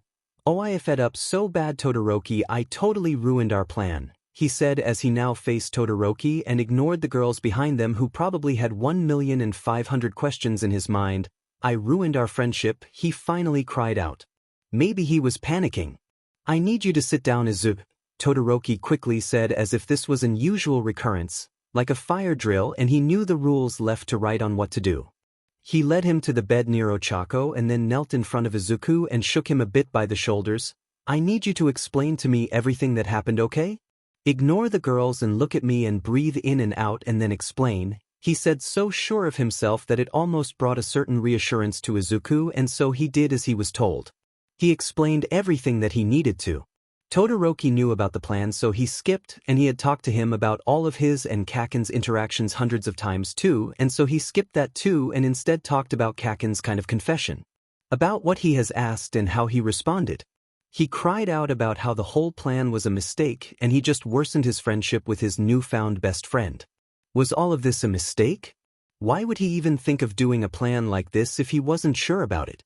But he used to be, but once the reality of the war hit him, he realized that being with Kaken could only bring consequences to the blonde, mainly because they were at the edge of a war. He was being so selfish by playing with his feelings without realizing, but he couldn't accept Katsuki, not now. Not knowing he could lose him in the blink of an eye. But oh, it burned having to give him up like this, and he couldn't understand why it burned so much. He had always been giving Kaken up, hadn't he? Through their childhood up to middle school and the few first months at UA. He had to give Kaken up and watch him grow from the sidelines. Watch him make new friends when he had tried to be his for so long yet failed. But the difference is that all those times Katsuki had been unaware that he was being given up time and time again. This time the blonde knew because Izuku had walked him towards doomsday. Was he a mistake for doing so? Most likely Katsuki would hate him again at some point. He tried to act normal for the past few days, but eventually he would tire up like he once did when they were kids. He wanted to think better of the blonde, but he couldn't erase who he once was. He couldn't take the blonde, not now, and only in an unreachable future. He had made his mind up about it, but he could explain himself in hopes of amending the broken move and friendship he had created. After he finished talking, Todoroki stared at him for a few seconds, ignoring the girls on the background who were trying to figure out what was going on, and then said so calmly, "You really did F it up." "I told you I did." Izuku replayed, all embarrassed now. "But," Todoroki continued, "was it what you wanted to do? F'd up?" Izuku asked him, confused. "No," Todoroki answered, rolling his eyes, and then said, "Reject him, dumps," like it was the most obvious thing ever. "Rude." He cried out and then thought about it for a few seconds. "No," he simply said. And that was the truth. He loved the blonde more than anything. He loved him like if he had been thought to do since he was a kid, like if it was an unspoken rule, like if he was some type of religion he had to be devoted to because there wasn't any other way. He didn't know any other way. He wanted him, needed him. He needed to hold him and have him and not own him, but know he was his. He had yearned for him since he can remember, since before he knew what the word yearned meant. He needed to take him in any way possible he could. The contact he was granted by the boy was vital to his existence. He didn't care if the blonde was mad at him. He could take him like that. He could handle him when he was burning with rage. Even when the blonde punched him, he wouldn't have it any other way, and he had almost started to yearn for those punches. To be mistreated like that and be shouted at all in favor, to see those red fiery eyes piercing through his skin. He wanted to eat the boy in every sense of the word, eat his limbs if he was allowed to one by one, eat his heart like a zombie so he could have him literally inside of him, and he wanted to be eaten like that as well. But he couldn't, he shouldn't, because that would be selfish. Knowing that the blonde could be in even more danger because of him was selfish, and he couldn't allow himself to be that way, not even for Katsuki. Then, Todoroki suddenly said, breaking him from his train of thought, "Why did you?" "To protect him," Izuku bluntly said, "because I couldn't live knowing he was in danger because of me. You know Shigaraki would do anything to win, and I can't make him a bigger target than he already is. I can't make anyone a bigger target." "Is that why you've been isolating yourself?" Ochako suddenly interrupted and then quickly added a quick, "Sorry, I'm just worried for you, okay? We miss you," she said with a pleading voice that made Izuku giggle and fill himself with a warm feeling. "Maybe," he said bluntly, "it was for the better. The more they see how close we are, the more of a target you guys become." "Oh, Izuku," Ochako said softly, "we don't care if we become targets, and neither does Bakugo, I assure you," she finished with a smile. "I know you guys don't care, but I do," he said, fidgeting with his hands, looking at the floor and the back at them. "I know you don't see the danger. But I do, and I don't want anyone to get hurt, at least not if I can't help it," he finished, looking down at the floor. "We can defend ourselves," Tu suddenly said, awakening herself from her quiet slumber, "and so can Bakugo." I know you guys can specially him, but that doesn't mean he has to carry more than he already does. None of you need to, and being close to me only means doing so. He choked out a sob, slow tears falling down from his now red eyes. Net Urdu, Itadorki said, still kneeling in front of where he was sitting in the bed. You need to allow yourself to be selfish sometimes, Izuku. It doesn't mean you are a bad person, it just means you are taking care of yourself too. And, Ochako added suddenly, we want you to be selfish. Believe me, it would hurt us less if you let us into your heart than not. I just can't, Izuku finished. I would be selfish, but the possible outcomes if I do become selfish scare me so much. He took a deep breath and you guys don't get the amount of stuff I saw when I was out there. I can let that get any of you. A silence was spread into the room. It was true. Among them Izuku was somehow the one who had been exposed more to the real hero word, and it scared him knowing his friends could suffer the consequences of it one day, so if he could avoid it as much as he could then he would. So what are you going to do? Todoroki asked, breaking the silence. I guess we will dissolve the plan and I will talk to Kaken tomorrow in hopes he understands my point of view, he answered. Eyes red at the thought of having to do that. Wait, you know about Shoto's plan? Have you known all this time? Ochako suddenly said.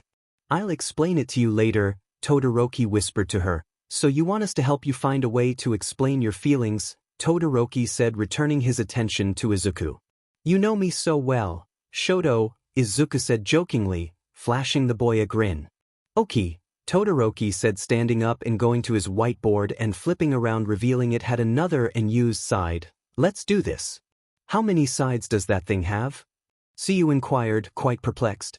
Only 2, sadly, Todoroki answered her with a sad expression that got everybody a good laugh. And so it began. A night of helping Izuku sort his feelings and still trying to convince him to accept Bakugo.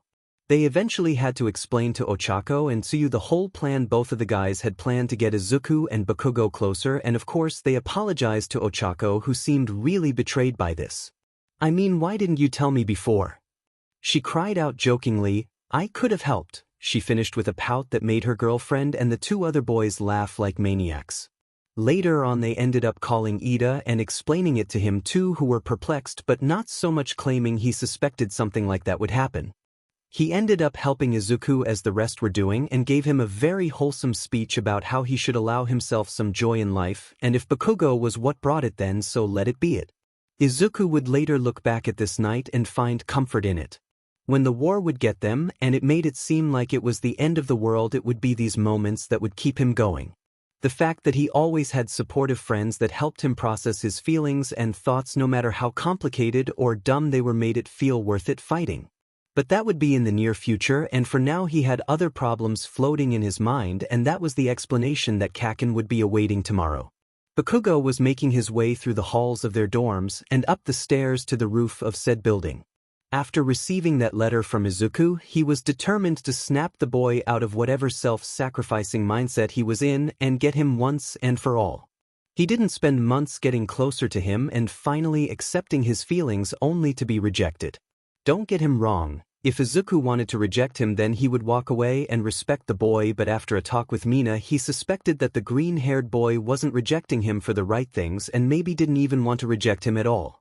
Sure, if Izuku told him he didn't like him then he would step away, but he knew damn well Izuku was rejecting him because he couldn't help but to be a hero, he couldn't help but to be a kind-hearted person and to think about the way others would get affected instead of just letting himself be happy. As his thoughts reached an end, so did the staircase up to the roof, and Katsuki found his ears filled with a vibration and constant palpitation that came from his racing heart. He felt every single move, heard every single sound, and got consumed by every single one of his thoughts, but there wasn't going back now. He finally opened the door and went through it. As he stepped a foot on the smooth floor of the roof, he saw what it felt like a dream. The green-haired boy was standing near the edge, holding onto a metal barrier that was the line between standing still and plumbing to his death. He was facing the sky, which was gloomy and almost looked like Katsuki felt. It was orange, slowly turning a pinkish color, yet it was filled with gray clouds that almost covered the beauty of it. However, you could see the sun retreating and the moon slowly coming up. It was windy, almost too windy. Anyone who was standing in Katsuki's place would be able to tell that it was about to rain, most definitely. Bakugo stared at the scenery, worthy of thousands of paintings. He carefully admired it in hopes of never forgetting it, never forgetting him. He stayed like that for a while, unable to bring himself to take a step closer to the boy. Regardless of how sure he felt of what he was going to say, having practiced it, the unsettling feeling in his stomach made him feel like he knew nothing at all. But how could that be true, for when it came to the boy standing in front, there's not a thing he didn't know, or so he thought. Katsuki would often look back at this day, at first loathing it, hating it for what it did to him, but later he would learn to look at it fondly and remember all of the new things he learns about the boy. He would keep them safe and memorize them in hopes of when another day like this one inevitably came, he would be prepared for it, prepared for how the green-hair boy would act and find a way to fully understand him. After a while, Izuku turned around, feeling those piercing eyes he once found love in, suddenly transmitting an uneasiness no man should feel. Bakugo made his way to him, walking slowly, and once he finally reached him, he waited so the green-haired boy could talk first. "Hi," he said, weary yet a soft smile remaining in both his mouth and eyes. "Hey," Katsuki responded. Hopefully he did not sound as nervous as he felt. "So you wanted to talk?" He finished, dragging the O's of the so a bit too much. A silence met the question, and Bakugo could see how the boy standing in front of him was trying to calm himself down, taking breaths in and out. God, what a sad sight to have to witness. Katsuki took a step closer to Izuku and rested his hand on one of the boy's shoulders, slowly gripping at it to get his attention. "Hey," he said once more, "no matter what you say, I'll hear you out, okay?" He said as softly as his usually angered voice could let him. He couldn't promise he wouldn't get mad. He knew himself enough to control his feelings, but it will always be there. In the end, he would always be the angered kid, for better or for worse. "I may not get it completely, but I can respect it." He then thought for a second about whether he should say what he practiced in his room, but just as he was about to collect himself to do so, Izuku threw his arms around Katsuki's neck, hugging him softly, crying onto his shoulder. "It's okay," Katsuki told the boy gently as he embraced the hug and wrapped his arms around Izuku's waist. He didn't want to be another problem for him, at least not again. Izuku was probably going through so much thanks to the war. They all were, but Izuku was the main target. He needed to let him know he would never leave regardless of the outcome of this talk. He needed to know Izuku was going to be okay, or at least that he wouldn't add one more burden to his already too long list for someone so young. "It's not," Izuku replied to him, whispering onto Katsuki's shoulder. "It's truly not," he repeated louder this time. "I have been so unfair to you, so you deserve an explanation." He then broke the hug, taking a step back and looked directly at Katsuki. "The reason why I wanted to talk to you is to explain why I said what I said when I am rejected me?" Katsuki finished for him while Izuku looked at the floor. "I mean, I didn't reject you," Izuku whispers and tries to argue. "So you take back what you said?" Katsuki shot back a tad bit harsher than he should have. He didn't know why, but he felt his skin getting hotter by the second. He felt his jaw tensing up. He took one breath in and one out, trying to remind himself both of them were in a shitty position right now. He knew Izuku hadn't fully rejected him, but he did reject him for now, and it hurted Bakugo, so the fact that Izuku tried to brush it off made his blood boil. But Izuku wasn't brushing him off. Izuku was in fact trying to explain himself trying to do something he didn't have to do. Izuku was explaining himself because he cared for him. The blonde tried to remind himself, but he also couldn't help but to feel angry at the fact he was going to have to be rejected once more. He felt humiliated, made fun of like he used to do in middle school. He had never felt so strong towards anything he was confused about. He knew Izuku's true intentions, yet he couldn't help feeling mad, angered. A silence was shared. "Yeah, I thought so," Katsuki said simply and calmly this time, and when Izuku tried to argue, he added, "Izuku, it's fine. You don't have to like me just because I do, okay? You don't have to explain yourself either." "But we are all in a difficult space right now. I don't expect you to resolve your feelings now, okay? I can wait, but I also don't want to hear you reject me again." "Katsuki," Izuku said, raising his voice now, which got Bakugo's attention in the blink of an eye, "I need you to listen to me just this once." "Okay, go on," Bakugo said as he motioned him to do so. Izuku sighed slightly. "Kak and I don't want to date you." "Well, You too, I guess, Katsuki said kind of jokingly so he wouldn't break down in tears.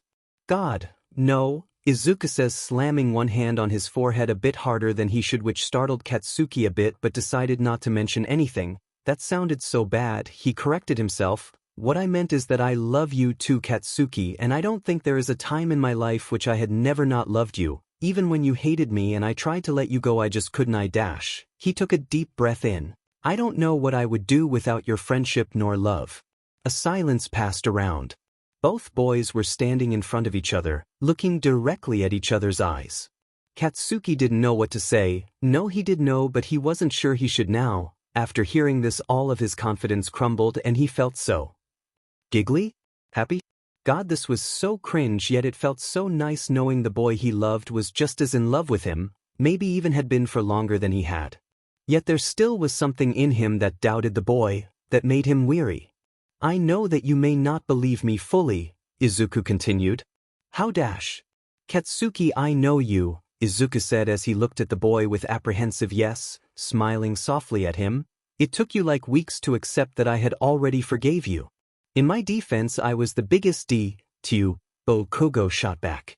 Rikth anyway, Izuku said between giggles. I need you to believe me when I say I am totally head over heels for you so you can understand why I rejected you, alright? Izuku says, making air quotation marks with his fingers. And in order to do so I need to confess something to you, but you have to promise me you can't get mad, alright? Izuku finished. You are kind of scaring me, but sure, Katsuki simply said, flashing Izuku a nervous smile. Okay, so, he started, have you noticed how close we have gotten this past month? Izuku asked, looking hopefully, fidgeting with the seam of his shirt. Yeah, of course I have. It was all because of your stupid prank that, by the way, didn't even work, Katsuki said, smiling at him, the memories of their little but meaningful time together rushing in his mind. The countless nights spent in each other's rooms, in each other's arms. The baking sessions, studying sessions, and movie nights with their other friends. Lunchtime with the whole group when they got to sit together. The way, thanks to this, he realized he did in fact love the boys standing in front of him. Everything made him feel warm and nice inside. Well, Izuku continued, sounding weary, it may have not been the prank, then he whispers. In fact, I kind of planned everything so I could spend more time with you. Katsuki looked at the green-haired, confused. What did he mean by planning everything? Izuku, what are you talking about? Katsuki asked him, clearly confused. Izuku took a deep breath and continued, not so long ago I stumbled upon you and Mina in the kitchen being absolutely wasted, and you, Izuku said, throwing his hands in the air and pointing at Katsuki, were talking about how cute you thought I was. He finished almost in another whisper. He had forgotten about that. To be frank, he actually didn't remember what happened that night, only what Mina had told him. He had talked a lot about Izuku and about how he wanted to date the boy. Mina had laughed when she told him how desperate he had sounded. He could believe Izuku had heard him like that the only time he had chosen to get drunk, and it was definitely the last. The blonde buried his face in his hands and let a frustrated groan out. If he wasn't embarrassed before, he definitely was now. Izuku laughed at this slightly and stepped a bit forward, reaching for Katsuki's arms that were covering his face and moving them slowly to the side so he could cup Katsuki's face that, thanks to its porcelain-like skin, the fact that it was a deep shade of red was really obvious. Katsuki melted into the touch. It wasn't that bad. Izuku tried to calm Bakugo down, caressing his thumb down the boy's cheek. It was embarrassing, that's what it was. He didn't dare to touch Izuku back, not yet, when they still had to discuss the situation at hand. Izuku let go of Bakugo and then continued, after I heard that I kind of fell into a spiral because I had liked you for so long and I couldn't believe what I was hearing and I was lost because I didn't know what to do. He started to talk faster and more agitated as if he was mumbling, but Bakugo didn't stop him since he was used to the rapidness of it all. I couldn't believe you liked me because, well, you were kind of drunk and I thought you were just saying things. Izuku, you know I do like you, Bakugo interrupted. I know that now, Izuku rushed. But at the time I didn't, so I went to Todoroki because I didn't know what to do and he tried to convince me you were being honest to Mina, but I just He took a breath in and the out. I couldn't believe you liked me, so he, meaning Todoroki, convinced me to make a plan to get you to admit your feelings to me in my face, he finished, the last part coming out almost in a high pitch. A plan? Katsuki questioned him, feeling once again his skin burn up. Yeah, it was simple, you know?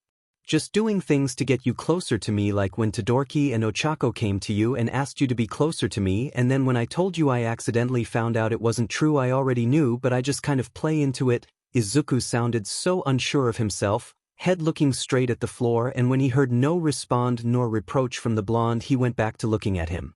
You and that half and half BS dude did that only so I could get closer to you?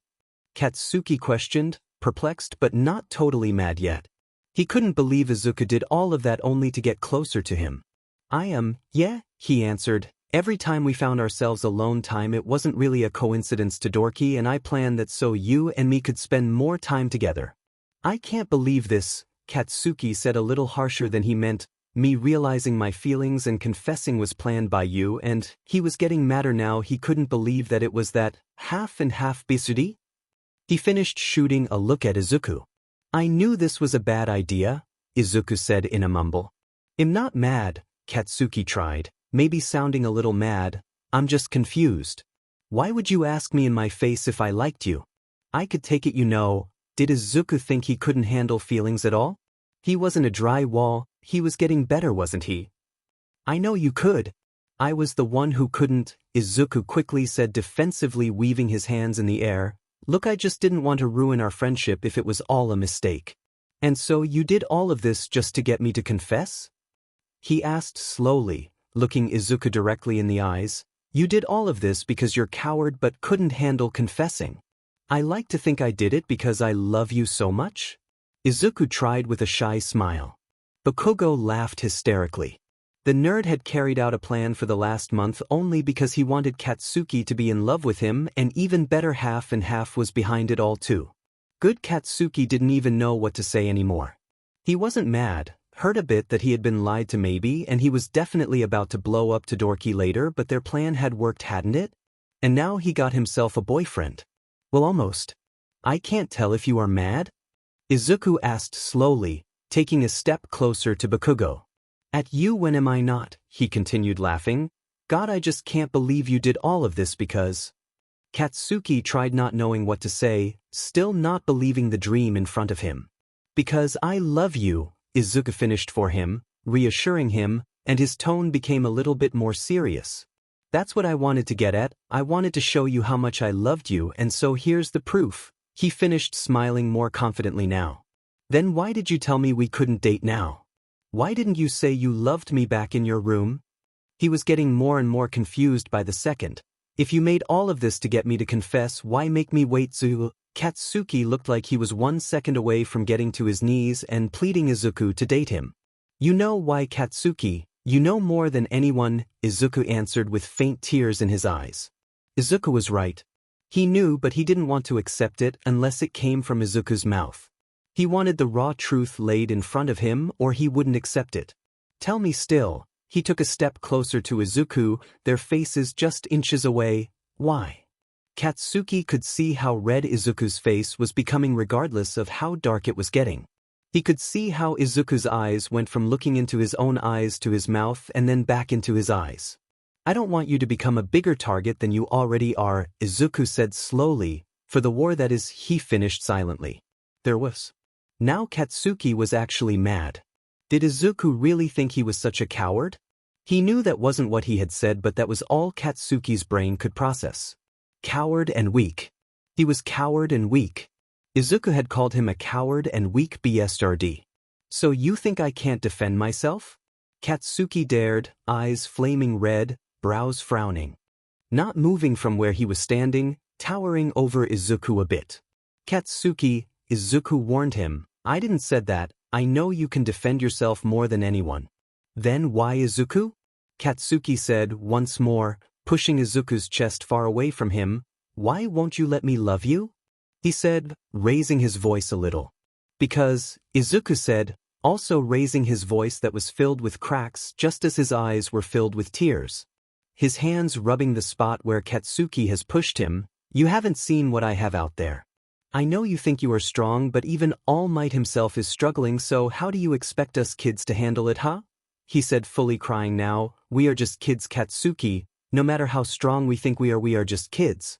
You are telling me we are just kids, but you seem to forget that we include you, he said, getting closer to Izuku once more and hitting his shoulder with one finger. You shouldn't have to bear the pain of being a target alone. Let me share that pain with you. I can't. He shot back, harsh but not the angry type of harsh. If anything, it was more desperate. I couldn't bear to think you died because of me, he finished, snot falling from his nose, eyes red and filled with tears. But how do you think I'll feel when I see you die because of me? Katsuki said, no longer shouting but just yearning for Izuku to understand the way he feels. Because I couldn't protect you. By now they were both far away from each other, no longer enjoying the comfort that being side by side felt. Katsuki wasn't crying. He wasn't that type of guy, at least he could not be now.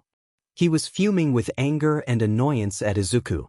Katsuki was a benign dismissal, or so he thought. He wasn't weak, he could handle a fight, but he wasn't strong enough for Izuku, was he? He wasn't strong enough for him. Izuku thought he wasn't strong enough for him. Katsuki, Izuku tried once more, not moving even a bit from where he was standing. He looked like he was talking to a tamed beast that broke out of his cage. I need you to understand my point of view, he said slowly. What I am understanding, Katsuki bite back, getting closer to Izuku again to tower over him, daring him, is that you think that you need to protect everybody, that you are entitled to protect us, he whispered now, that you think I am not strong enough to handle this, that none of us are. Well, any flash, Deku, you are not the only one trying to become a hero. That name tasted bitter in his mouth. He hadn't said that in months, and it had come out of his mouth out of nowhere. No, it came from his anger, from his younger self coming back. Izuku had said before he didn't care if Katsuki called him that name, but the boy physically winced back because Katsuki had not only called him a name, the way he had said it even took Katsuki back. Katsuki tried to apologize, but Izuku interrupted him. I don't think that, Katsuki, he bite back, for the first time sounding truly mad. I know it, he said bluntly, and that truly hit Bakugo's nerve. I know everybody is strong on their own, but I also know this is not a game, and no matter how strong you or anybody is, we are all still in danger, and I'll rather paint myself all in red and wave at the danger, making myself the target if it means saving all of you, saving you specially. That hit Bakugo's final nerve. He didn't need saving from anyone. Not from Izuku nor his friends. He was well on his own. He should have never let anyone in. Rage was filling him. He couldn't think nor see, his head burning in pain, his quirk transmitting an insane amount of heat, and so he did the only thing his anger would let him. He launched himself at Izuku. He quickly tackled the green-haired to the ground, hoping to pin him down, but Izuku had become stronger since their last fight. He had grown more clever with his moves. He fell to the ground with Katsuki on top of him, but that lasted no longer than a second, because then he maneuvered and pushed Katsuki off him easily by kicking him in the stomach. That set Katsuki back on his feet for a bit before he launched himself once more at Izuku, who was on his feet once more. He tried to jab Izuku in the stomach, but Izuku dodged to the side. He jabbed again to the side of Izuku's ribs and landed the punch. Why? Katsuki grunted at Izuku as he tried to tackle the green hair to the floor again. You won't be a selfish a-hole for once, he shouted at him. Because, Izuku shot back, clearly struggling. I can't allow myself to stand back while others don't even have that privilege. He tried to shout but was quickly silenced because suddenly he was being grabbed by his wrist, flipped through the air over Katsuki's shoulder and knocked down to the floor of the roof. Bakugo had done it, pinned down Izuku to the ground. The green-haired was on the floor, both arms being pinned down, one by Katsuki's own arm and the other with Katsuki's knee. Bakugo's other hand was on Izuku's face, holding it sideways. Izuku was fighting, but no matter how strong he was, his fuzzy brain and emotionally damaged mind could not let him think of a way out, and if he was being honest, he didn't want a way out of this. Katsuki leaned closer to Izuku's face, putting more pressure where he was holding him down, and whispered to him, slow and soft yet filled with determination, "Then do it for me," he said, "be selfish for me," and then he released Izuku's face so he would look directly at him. Both of them were breathing heavily, constantly. Katsuki could hear Izuku's every palpitation. He could see his emerald eyes, dark in the inner circle and lighter as it went. He could almost taste Izuku's lips. He remembered how soft they once used to feel, filling his cheeks and neck with kisses. The boy's freckles were like shooting stars, all of them placed to perfection, all of them could grant him a wish. He could almost count them. The blonde couldn't help but to admire the boy. Even when he was mad and enraged, he looked beautiful, at least to Katsuki. "That's unfair, Katsuki," Izuku said, and he let his name slip his mouth almost as if it was a slur, and then he softened up. "You know I can't deny you." He looked at the blonde so purely, his eyes going from bringing lock to the blonde's own eyes and then quickly moving down to look at his lips and back again to locking eyes. "No, I know you don't want to." Then he leaned once again, closer to Izuku's lips, and let out a shaky breath. He could drown the boy in his love right there and then. "I can't do this. I really can't," Izuku finished, and Katsuki knew he had lost the battle. Because no matter how much he loved the green-hair boy, he would never deceive him, at least not anymore. If he wanted to gain the boy's trust once more, he needed to listen to him, at least not now, Izuku added in the end. "You know I'll be waiting for you, right?" Katsuki said slowly, backing away and releasing Izuku from his hold. "Because even though I just realized I loved you, those feelings were always there, and now that I have let them in, I don't want to lose them. To lose you, okay, shitey nerd?" He finished as he sat back again, criss-cross applesauce on the floor of the roof, and Izuku slowly did that too, sitting just in front of him, knees touching. "I know, Kaken," Izuku slowly said. "I don't expect you to do so though, so if you ever give up on me dash." "No way," Katsuki reassures him. "You just basically challenge me and my patience, and you know I never back down from a challenge no matter how hard it may seem." He finishes smiling at Izuku, who just giggles slightly. "Oki Kaken," he said, rolling his eyes, and God, he looked beautiful. A moment of silence was shared so both boys could catch their breaths. Slow and steady breaths filled the background noise as the wind rushed over them. Katsuki quickly glanced up to admire the moon, and when his eyes darted back to look at Izuku, he could see the boy admiring him. He saw the way the boy's lip was bruised and filled with blood, and so was his cheek. From a punch Katsuki had thrown, Katsuki too could feel a bit of blood on his nose. It didn't burn him, it almost felt as if he deserved it. Then Katsuki spoke again, and when he did, his confidence had worn off, and he almost didn't say what he was about to, but he could swear he was going to die if he didn't. "Zuku, Kaken, you know, I'll always love you, right?" He said it was kind of cringing, but it was definitely worth it. "I know," Izuku responded, and the finally added, "I love you too." And so as soon as it started, it had ended, the moment, that's to say, not the friendship, to the blonde's relief. Both boys eventually left the roof and went to wash off the mess they had caused one another, the bruises in the skin, and the slight blood on both of their faces slowly dripping in the sink. It was about 11 now, after curfew.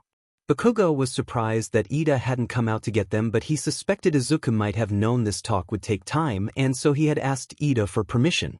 As they both were in the communal bathroom to wash themselves up and change their clothes into their pajamas, Bakugo realized they hadn't really talked since they came back from the roof. They had for some reason fallen into a comfortable silence. Bakugo had already finished changing and decided to sit in a tiny white stool to wait for Izuku, who was just drying his hair.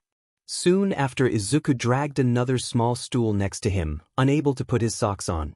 He had his towel around his neck and he was still dripping water, and he looked so beautiful. Oh, Katsuki wasn't sure he might be able to wait for so long. But he was going to, regardless of how hard it was and how bad it burned. He could wait. He wasn't weak nor a coward. He was Katsuki Bakugo, future #1 pro hero, goddammit.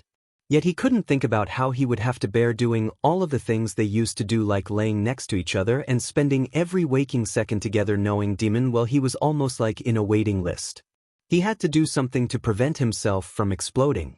As they both went back to their rooms, Izuku accompanied Katsuki to his, even though Izuku's room came first and the blonde had told him he didn't have to, but yet here he was standing in front of Katsuki's doorway, waiting for Katsuki to close his door, waiting for him to go, but the blonde couldn't get himself to do it when the green-haired looked like a golden trophy in front of him that he had won yet didn't deserve yet. "Kaken," Izuku started from the doorway, face looking at the ground, "if I'm making you wait a while." He looked unsure of himself, fidgeting with his shirt, but then he turned to look at Bakugo and suddenly his face was filled with determination. "I think we should set some boundaries," he said, sure of himself now. "It's only what's fair for you, you know? It's not that I want to stop hanging out with you, but I don't want to make it more difficult for you." Izuku finished almost as if he was reading his mind. "Oh, Katsuki said, not taking his eyes from Izuku, almost sad at how right the freckled boy was. He knew they would have to do this, especially because of him, yet he still felt somehow let down at the fact he wasn't at least going to be able to pretend, yeah, you are right. Something shifted on Izuku's gaze. His pupils were moving from looking at Katsuki's eyes and then his lips and then back to his eyes as if taking Katsuki in for one last time, that he finally motioned to Bakugo so he would continue to talk, expecting him to start, well? You are taking the damage, not me, so it's only right that you put the boundaries, he said, slowly smiling. Okay, Bakugo said, but it was somehow more difficult than it sounded, because even though he had been good at telling people to F off and putting endless boundaries, this wasn't the same, because deep down he knew he didn't want them, and he knew Izuku would be so respectful towards them and grant him every single one of them, and he really want to. We should maybe stop sleeping at each other's rooms so much. Not stop completely, just maybe not every day. Yeah, we can do that. Anything else? Izuku asked, green eyes looking expectantly. Bakugo rubbed his temples and let a big sigh out. I don't know, he said, sounding desperate. You know I don't want to do this, right? I can take it, I really don't care if it hurts. I know, Katsuki, Izuku said softly, taking a step closer towards him, but it's not fair for you, and you know it will only get worse. He looked like he wanted to hug the blonde, hold him in any way he could, but he restrained himself because, as he said, and would continue saying, it wasn't fair. Katsuki didn't really care though, so he quickly embraced the green hair, holding him by his waist and placing his face on Izuku's neck, placing a tiny kiss, hoping Izuku wouldn't notice. Kaken, Izuku said as he slowly melted into the hug, pretty unsure of himself but still gently rubbing his hand through Katsuki's back. Can you sleep here? We can figure this out tomorrow. Just let me have this one more time, Katsuki asked Izuku, whispering against the crook of his neck. Dash. Please, Katsuki said as he slowly separated from Izuku, only holding him by his waist. I'm waiting for you, so be selfish for me one time, he finished, looking at Izuku, shamelessly begging him to stay. Fine, Izuku said, unable to deny the blonde, but you have to promise me we'll talk about it tomorrow. No more dodging it, he said, looking at Katsuki directly in his eyes. His face is a few inches apart, and subconsciously his eyes darted from Katsuki's eyes to his lips and back once more. Sure, Katsuki said, and then without thinking about what he was doing, his body moved on his own and quickly closed the gap between him and Izuku, holding him tighter by his waist, holding him closer. Izuku was taken back, but it took him no more than a second to melt into the kiss. Soft and slow like the ones in the movies, almost strange for those two. They were always so full of emotion and determination. Competition was their spirit, but right there and then every single one of those characteristics that determine who they were together vanished, and suddenly both of them became two slow dancers, as if any rushed move would break each other into pieces. Izuku held Katsuki by his hair, slightly urging him closer, and then moved his hands for them to be at the back of the blonde's neck, slowly rubbing his thumb against it. The blonde just kept going, unable to get enough. He kissed him deep and gentle, pushing Izuku a bit, making his head fall back and his back arch, who was only able to stay a foot thanks to Katsuki holding him. Kaken, Izuku muffled between kisses. I'm going to fall back, he said as he giggled into the kiss. Katsuki quickly stopped and brought Izuku forward once more, sheeples looking at him. Sorry, he said. It's fine, Izuku said, a wide smile on his face, making Bakugo want to kiss it off him once more. Izuku moved his hands from the back of his neck to his face, cupping it. We should maybe get in your room. I mean, if you still want me to sleep here, Izuku said. Of course I still want you here, Izuku, he said, and that only made Izuku's smile grow bigger. I'll always will. And just as he finished his sentence, Izuku's face slowly filled with tears. Sheet, did I say something wrong? No, Izuku said between tears and smiles. You haven't called me that name since we were kids, that's all. Oh, was all that Katsuki could let out. Sorry, Izuku, he said with a teasing tone now, pulling Izuku closer by the waist as the green hair covered his face with his hands, which made Bakugo smile a bit, just a tiny bit though. Okay, well, are we going to sleep? It is getting pretty late, Izuku said, slowly taking his hands off his face, showing a merely blushed face. Bakugo hoped he himself wasn't looking too red. Fine, Bakugo said, rolling his eyes and letting go of Izuku's waist and instead grabbing his hand and leading him inside his room. He let go of Izuku to close the door, and when he looked back the boy was already sitting on the edge of Bakugo's bed with his legs hanging. He looked stupidly cute with his all-might PJ shorts and white shirt. Bakugo slowly walked towards the boy and stood in front of him. Izuku opened his legs and let Bakugo settle in between them before taking him by the waist from where he was sitting. Bakugo leaned to kiss him one more time. It was kind of awkward since Bakugo was standing, but it was still soft and so worth it. He kissed further this time, cupping his face between his hands and caressing the boy's face. Izuku broke the kiss, gently placing another one on Bakugo's cheek before saying, "Get the lights." And so Bakugo did as Izuku hid under the covers, only letting his warm light from his desk shine. Then he went back to his bed.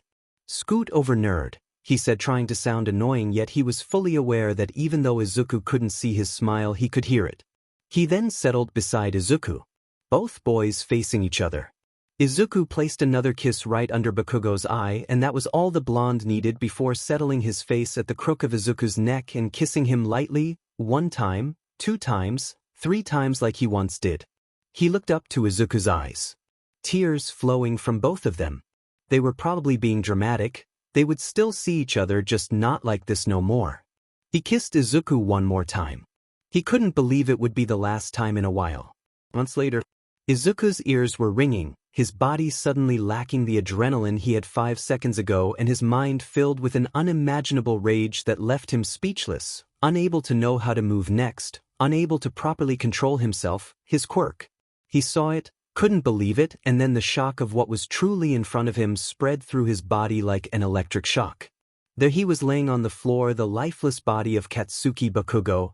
No, the lifeless body of Kaken. Not moving, not breathing, no longer filled with anger and determination that had once run through the blonde's veins. He was no longer here. He was no longer alive. He was not is. Izuku's breath shortens, quickly closing his throat and his mind closing too, blindly thinking that Kaken may move anytime soon, blindly hoping this was a dream like the 1,000 he had before. But this was real, this was here, and the blonde was no longer alive. Izuku's ears emitted static, a static sound that you usually hear when you choose the wrong radio station, when you make a mistake, and that weird crippling sound drowns your car. He had made a mistake and now that noise was drowning him. But his mistake couldn't be fixed as easily as changing to the next station. His mistake was lying in front of him, dead, and you can't bring somebody back as easily as you would change the station dial to a more pleasant sound. Katsuki Bakugo was dead. No, Kaken was dead. Izuku quickly thinks of when he rejected Katsuki's love. Now he wishes he could reject his death as easy as his warmth. Izuku then thinks back to the word, nice. He remembers what Kaken had told him once, when he used to have him around him, back when they were younger before middle school, before Kaken hated him. When Izuku used to reproach the blonde about how he should be more kind and gentle and nice. The word nice, he had said to him, comes from the Old French, nice, meaning silly, clumsy or weak, and that derives from the Latin necius, which means ignorant, not knowing. Did you know that Aizu? He finished. Katsuki knew that because he used to take French as a kid, he liked feeling smart because of it. I'm not being nice because that means that I'm being stupid, and I am everything but stupid. Izuku had dismissed that back then. He had thought that it didn't matter what a word once meant but rather what it means now. But as the green hair let out an agonizing scream that filled his lungs and allowed him to breathe again, as he prepared himself to fight and win in the name of the blonde he loved, as rage filled his body, and just like it had once done to Bakugo, it didn't allow him to think before acting. He thought back to the word nice and swore that as long as he was alive, he would never be as nice as he was once, because thanks to that the blonde now rested in front of him, rested to never wake up again. He should have really taken Katsuki's love while he could, shouldn't he? Dying shouldn't feel as good as it did, but when your body filled with scars and a dead future is finally put to rest, you can't help but to feel relief at the fact that the ache that burned you alive with the deadliest of fires is no longer there, because while fire may be deadly and can burn even the tiniest thing, as soon as your physical body no longer belongs to you, then it has nothing on your soul and senses. Yet as Katsuki's final breath was taken, he couldn't help but to think of all he had left behind, of his friendships, Kirishima, Mina, even stupid Denki. Of his family, his mom and dad, he wishes he could have told them he loved them for one more time. He couldn't help but to think about wherever people will remember him in a few days, months, or years. Maybe Katsuki doesn't want to be remembered because it won't be in the way he wants to.